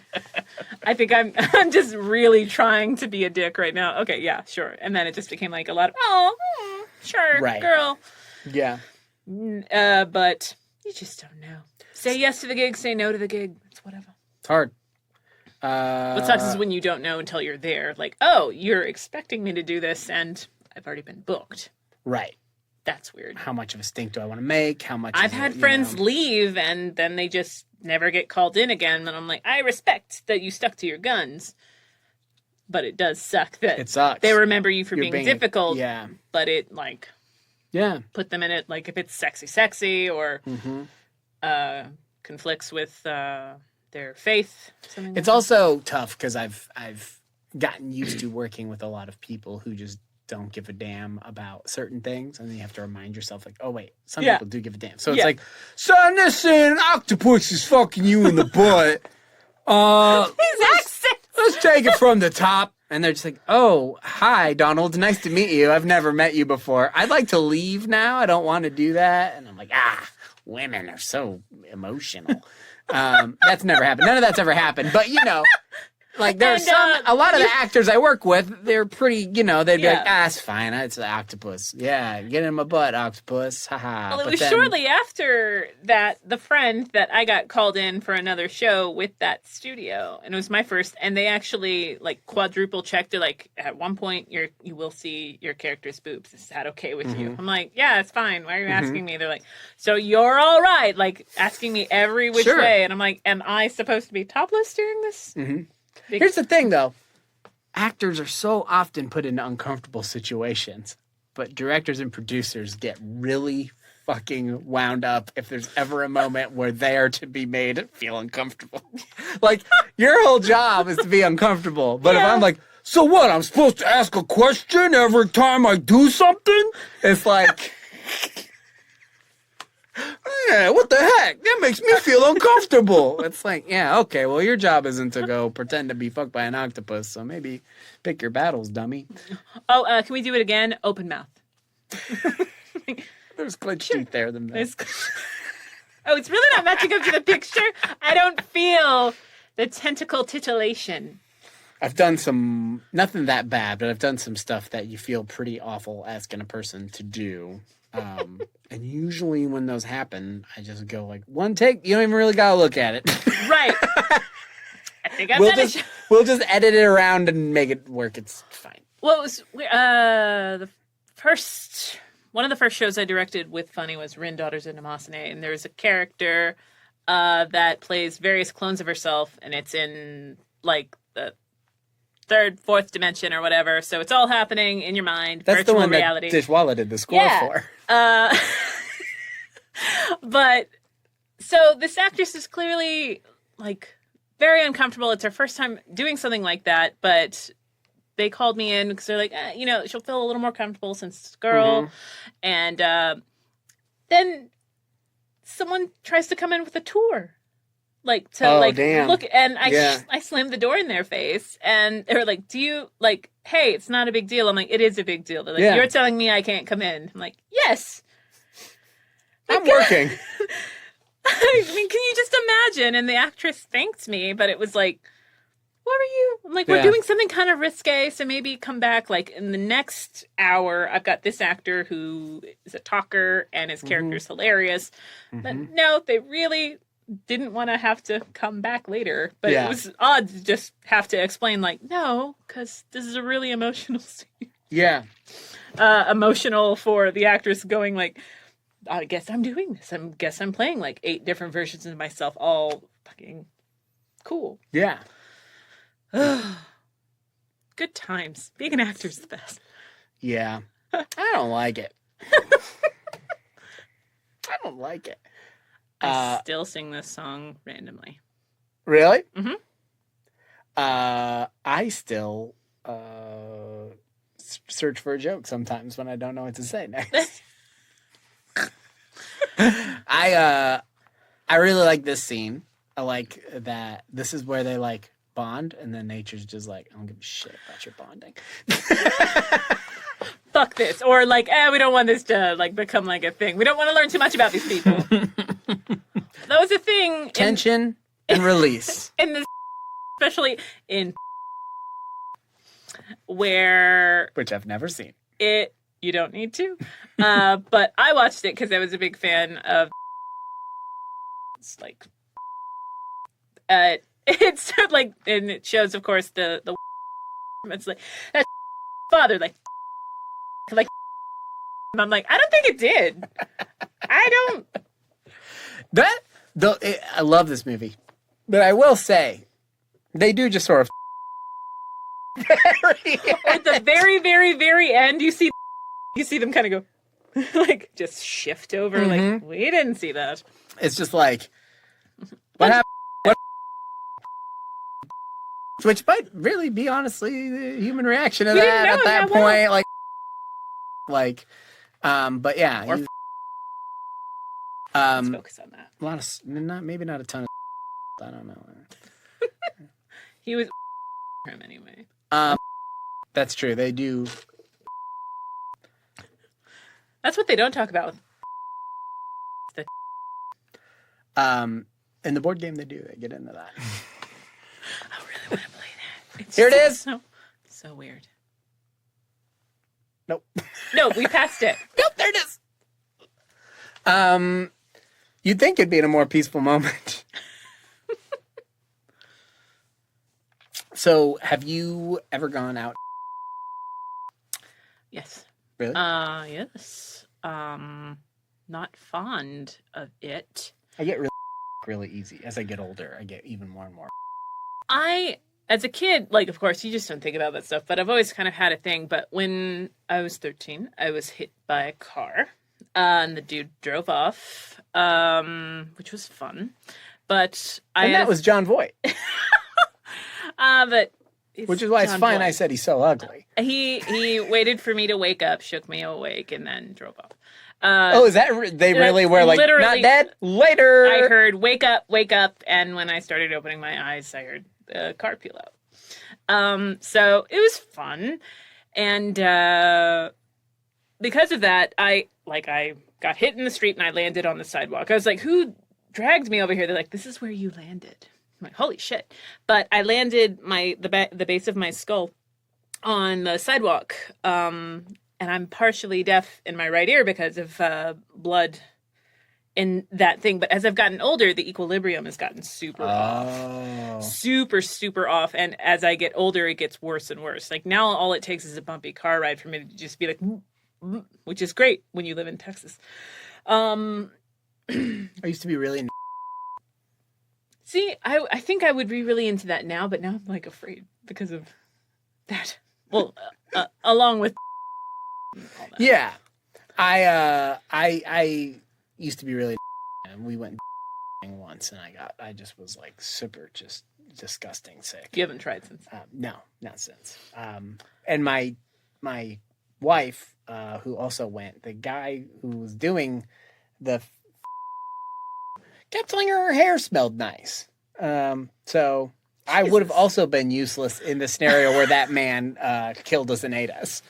Well, he would have killed you. I guess. He clearly liked her hair. Yeah, he might have cut her hair off and wore it. I don't know, but he had a Nicky made wig. Spaghetti out of her hair. Well, it's, you know, if you're going to eat hair, you're going to put some sauce on it. Or it kills you and then just looks at her and goes, you're my wife now. Okay, if you were going to eat human hair, how would you prepare it? I would put it in a spaghetti. Yeah. Yeah. What other way would there be? I think spaghetti's the way to go. Mix it in with some angel hair. Actually, stay on brand. I feel like I might crush it really flat and burn it. And then make it like a layer in a lasagna. Well, isn't the whole point if you're eating hair, is it not for the texture? Look, I don't know about what sick shit you're into. I've just been tasked with eating human hair in this scenario. Okay. And in this scenario, that seems like the best way to do it. All right, like someone's making me eat hair. Yeah. Like, can I burn it and grind it up and put it in this risotto? Sweet. Like that's pretty, just grinding it up really small. Yeah. Yeah. Pretty good. That's probably better than my lasagna. This would be a good web series. That was like eating human hair. How are you going to eat human hair? No.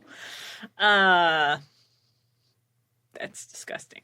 That actually reminded me, one of the things, like, when I got set up on a blind date, it's like, he really likes horror movies. I'm like, oh, cool. And, got to second date.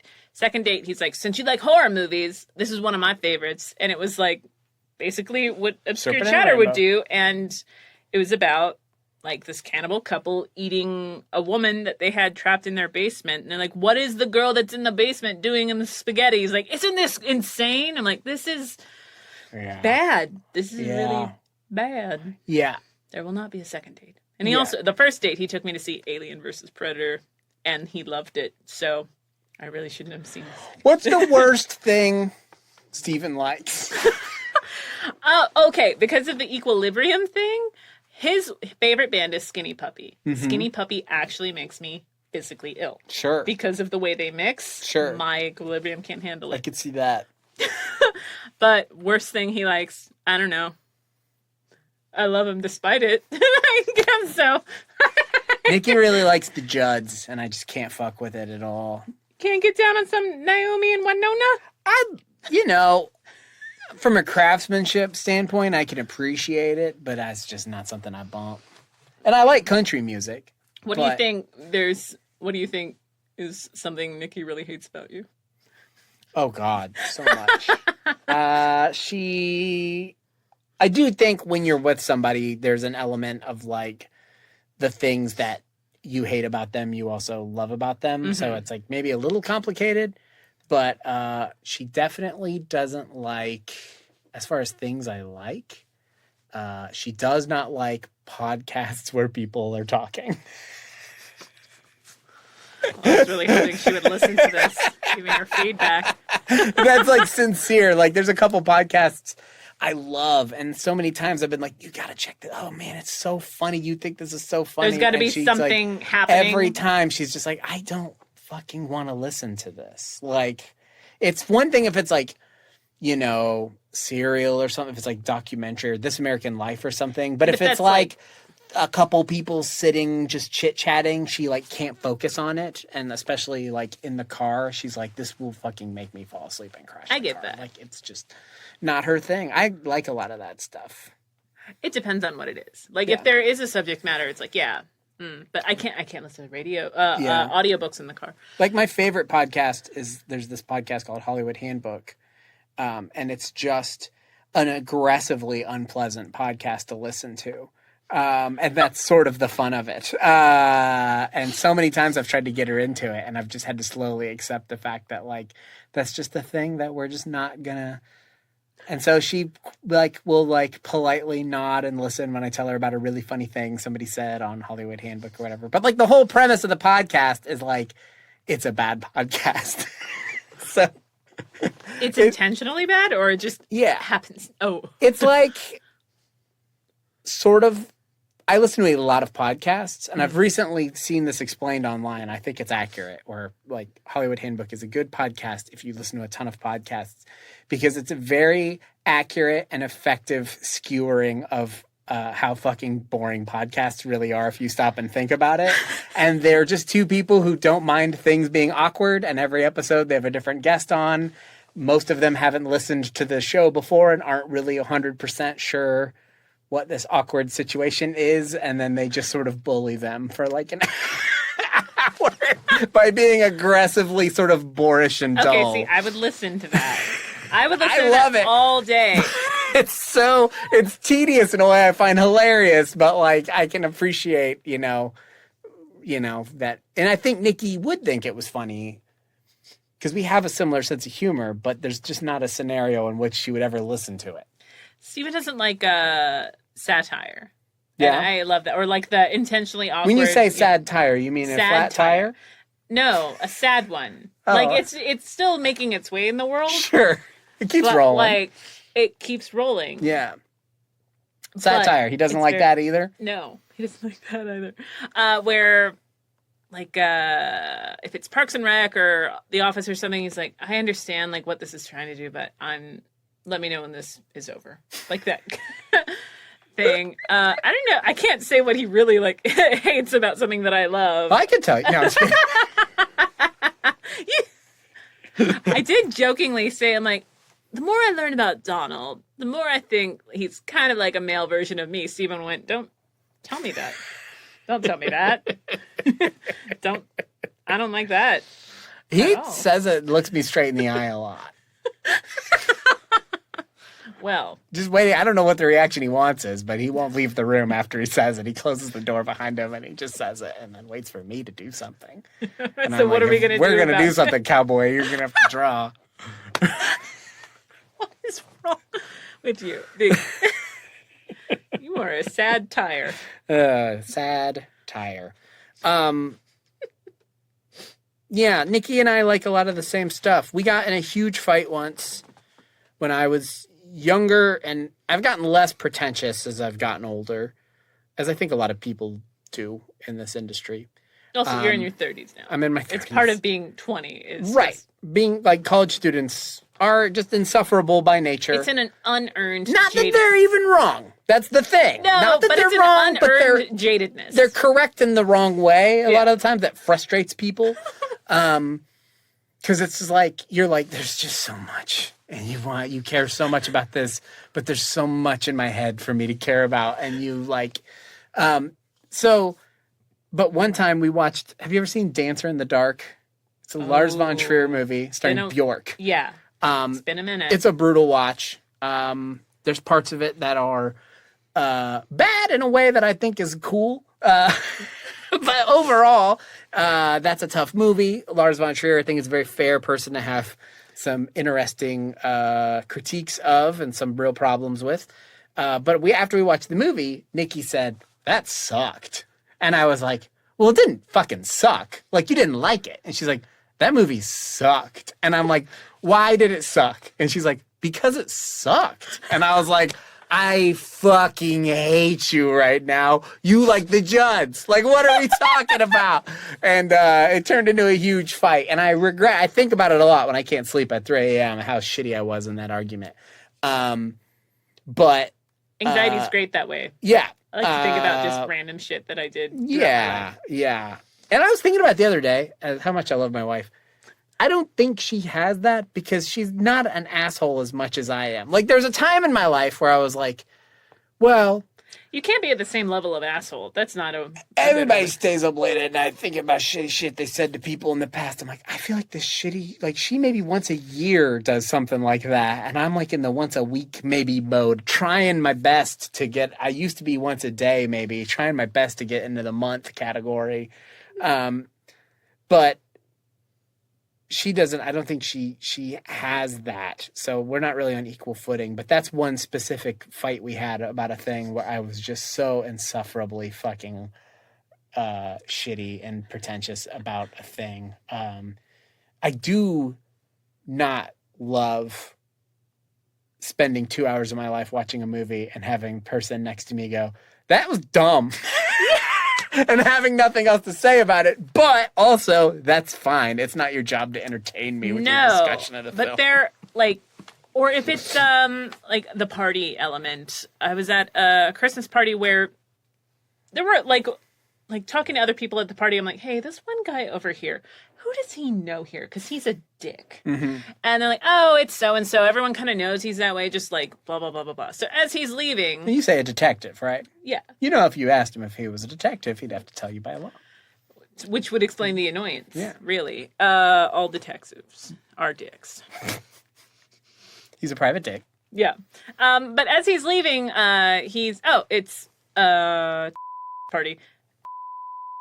And there's... Is this the party that I was rude to you at? Because this might just be me. No, that was a Halloween party. This is a Christmas party. Oh, I don't go to that. And it was actually a lot of fun. But at one point, this dude's leaving, and he's talking about how I've seen a lot of like movies that people consider like huge, like people really get on there about not having seen. I'm like, when people harp on you for that, does it make you want to watch it? She's like, no, it doesn't. No. But this guy's like, never do that. You need to see this Tarantino movie. Yeah. And I casually, a little bit away, said Tarantino, in my opinion, is a little overrated. Mm-hmm. This dude put his stuff down and started like clapping in my face. Applauding you. Explain yourself. And I'm like, oh, what? Did he invent the clap emoji in that moment? No, but I actually had to like look at, it's where you look at your friends. I'm like, this guy doesn't know me. Yeah. And he's about to see me. He needs to get out of my face. Mm-hmm. And then, of course, other friends are like, hey, dude, she's just like, no, let me explain to you why your opinion is wrong. Like, that's not how. Here's the funny thing. I like Tarantino. I'm a huge movie nerd. Tarantino is overrated. Incredibly overrated. You can like it and also be that thing. You know, over the breadth of all art made, anything that is basically a poster on someone's dorm room wall is inevitably not the best thing in that medium, or else why the fuck do young people like it? Yeah. And that's not bagging on young people saying they're wrong. Young people feel things more strongly than we feel. They like music way better than we're capable of liking music, I think. I'll never like music as much as I liked music when I was young or whatever. But if you're going like the greatest painting of all time, well, it's obviously Starry Night by Van Gogh. And you're like, well, I mean, it can't be, right? Because like... I don't know if you've seen this 8x10 canvas that my little sister did of a pumpkin. I really don't think you can... Right. It's just like, it's like, well, this is the best thing, obviously. And you're like, well, I don't know that could possibly be true. Because like, if you're comparing that to like something like that everybody in the world has seen, then I guess. But if you're talking about like, you know, the sum of like every movie ever made, I'm just saying like, if it boils down to like, I'm a frat dude, I got a poster on my wall of Reservoir Dogs. There's no fucking way on earth Reservoir Dogs is that great. No. Because like, why the fuck do all these people have a poster of it on their wall? If it was so good, older people would have a poster of it on their wall. People who've experienced more and don't feel things so strongly. You know what I mean? Like obviously the best music has to be classical music or jazz music, or else why do boring old fucking people like it? Because they don't feel anything. So if it makes them feel joy, then like it's got to be pretty good. But it's up to me. You can make me dance. That's weird. I'm stupid. But it's up to me to tear apart why you enjoy something. Yeah. That even happened when I worked at Guitar Center. We all had a big party. We go over to like the friend with the nice TV's house, and he's got a Kill Bill poster, and he's like, "Man, it was a fucking awesome movie." I'm like, "It was okay." And I'm like, "What do you mean?" Like, it was okay. So here's the thing: his newest movie, Brad Pitt is no way interested. Fucking hot in it. It is crazy.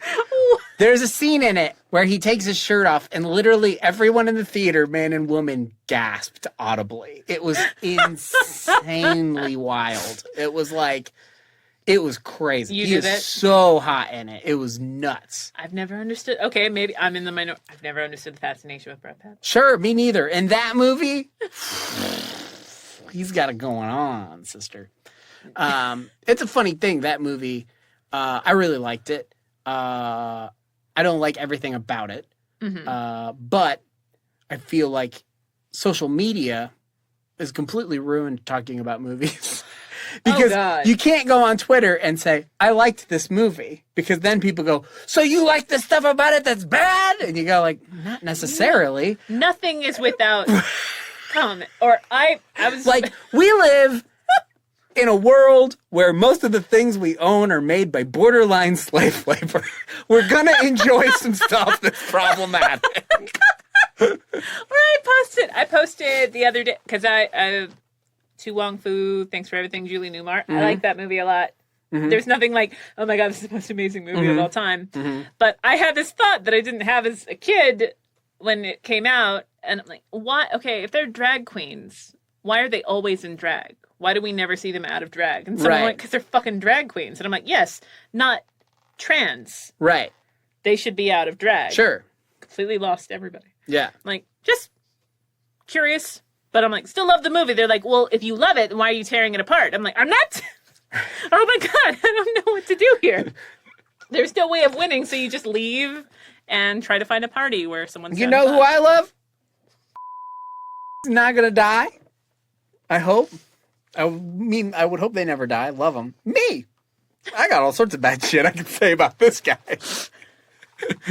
But it's weird. Everything is sort of a zero-sum game on the internet, which I think makes talking about art excruciating. Because, like, every depiction of a thing that's problematic is an endorsement of the thing that's problematic. And then at the same time, people go like, why are you being such a whiner, you snowflake? If you ever have a critique of the way a thing is depicted.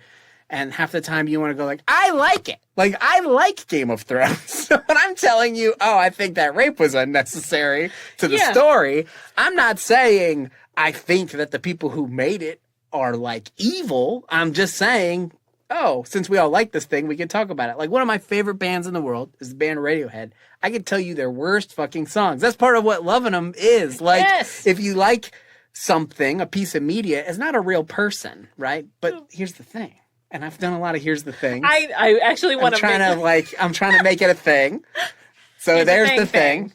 And this is the thing. He's pointing a lot. There it was. Is we've been taught to love brands more than we love people. You got to stay on brand. That's very on brand. We love intellectual property and brands and things and bullshit so much that when a person says like, oh, here's a thing I didn't like about a movie that I love, you go, how dare you insult? Because that's me. My whole personality is the things I like.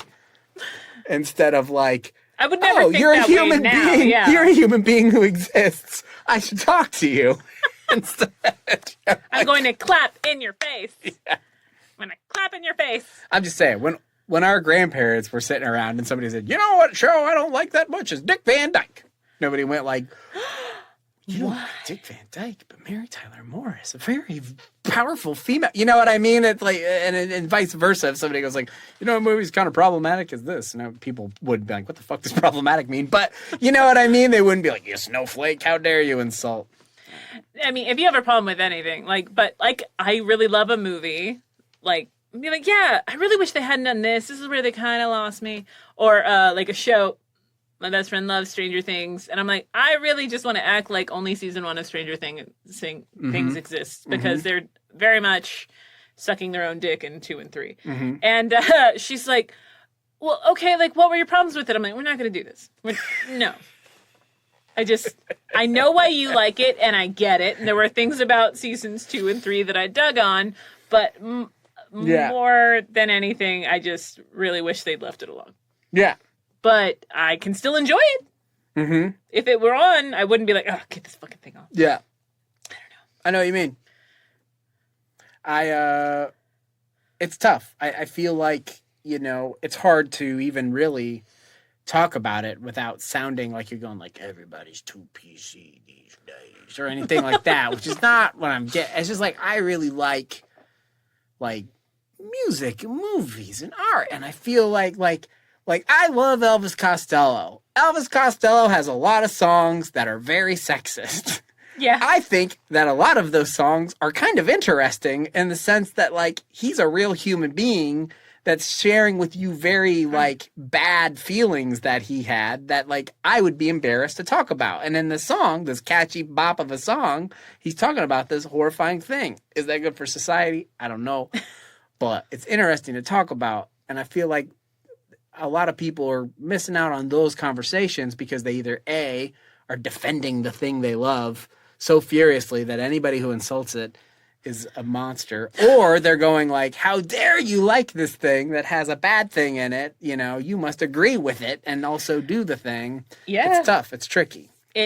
Well, people don't listen. Fun fact. I did have a dog that I named after Elvis Costello. It was like, oh, it's Elvis. I'm like, no, his last name's Costello. I thought it was like clever as like a 10-year-old. I'm like, no, he has a brother and his name's Abbott and Costello, but his name's Elvis. That's pretty good. Like for a 10-year-old, like in South fucking Texas. That's good. Yeah. But Elvis, another sad fact, sad tire. Elvis totally killed Abbott. Wait, really? Yeah, he did. The dogs? Yeah. I didn't know if Elvis Costello killed Abbott from Abbott Costello. And they're gonna come for me. They're gonna fucking come for me. I was like, oh, you're an insane person. But no, I was talking to you. That happened at a bar where it was after a con and, you know, just do the post-con drink or whatever. And we're talking about Game of Thrones. And this woman comes out of nowhere. It's like, wow, I didn't know you were like one of those women. Like, what? Like, Game of Thrones is everything that is wrong with society. And here is why. And me and my friends just drinking are like, why are you doing this? It's so weird. Yeah, it's just like, it is everything that's wrong with society. And that's why it's interesting. Where the fuck were you 4 years ago, Donald? Instead, we just sat there as our fries got cold and we got scolded for just talking about Game of Thrones. Well, you know, they can't all beat this movie with no problems. None. Well, okay, yeah, total beat moment, whatever. But what was really funny is that the author of the book was like, years later, like, wow, I didn't know shit about I actually hate that I did this to Yeah. You know? Yeah. Oh, God. Here I am endorsing this film. You're endorsing it. It's a good thing it's all beats, otherwise they would come for you. But it's the other way around too, because people can't take a fucking note either. You know what I mean? They go like, well, how dare you say that I should use a word slightly differently, you know, occasionally. It's well, people are That's what I say. I don't know what the internet's for. It's a slot machine you put your emotions into, and you pull the lever, and sometimes good shit comes out. Most of the time, bad shit comes out. And more, I'm like, why do I keep putting stuff into the slot machine? This casino sucks. Well, most of the time, it's not even letting you play, but you think putting more money in is going to make the thing fucking work. Yeah, totally. You're just putting coins in it, hoping that the last chip that got stuck in the thing will drop from before. You can keep flushing that toilet, but it's still the floor model. And then the other day, I tweeted a tweet about how I was working on a new dance craze called the King Crab Shuffle, and it was going to sweep the nation. And then an hour later, I retweeted it, and I said, bad news, the dance fucking sucks. And I thought it was the best tweet, and nobody liked it. It was just into the void. And then meanwhile, I could have just said some basic shit. Yeah. So go find me on Twitter and like that tweet. Or it's something when I'm so self-aware, or maybe just that tired, or I'm like, did I really need to post, like, hey, how are those cars from Pimp My Ride doing now? Right. Like, I'm None so of it. Fucking clever. God, I do want to know how they're doing now. I do. It's whatever. I don't know what it's for. The more and more I interact with it, the more and more I don't. I literally, every time I do a tweet, I'm like, I feel like I have to use this for like my career, but I don't 100% know what I'm supposed to be doing with it. Because if you just self-promote, you're the most insufferable person on earth. But if you're just making jokes, you're also sort of insufferable in a different way. I think if you're just talking about like and then you go, well, I have 1,000 followers. It's not a lot, but I have an obligation to go, hey, this thing over here is bad. But if you just do that, everybody's like, boy, yeah, I know it's bad, dude. I have the internet. I know everything's bad. So there's just no solution. I don't know what it's No, for. you can't win. Or I think I really let people that like follow me for like my anime work or something, let them down because I'm like, I'm posting about my life and people watching and shit. This is why I hate when people go like, another thing I hate is when people go like, here's the thing. All that person does is post pictures of their food. Or they go like, Just all they do is post pictures of their kid or something. You're like, what are we allowed to do on this thing? Like, I'm presuming you're my friend. I'm presuming you maybe like me. But yeah, it's just a thing. I don't know what it's for. And then you feel self-conscious because people go, people are annoying on social media. And you just go, Be sure to retweet this episode. Yeah. It's great for finding click stuff. and subscribe. Is that the credits? Oh my god. I don't remember the credits being that short. Dude, thank you for taking time out of your very busy schedule to see me. Thank you for having me on. I'm glad you had me on. I'm always happy to watch this movie. We'll watch it again. Yeah. Beep. Beep, beep. Those fucking crazy. All right. Until next time, when I have someone else that isn't Donald. Goodbye.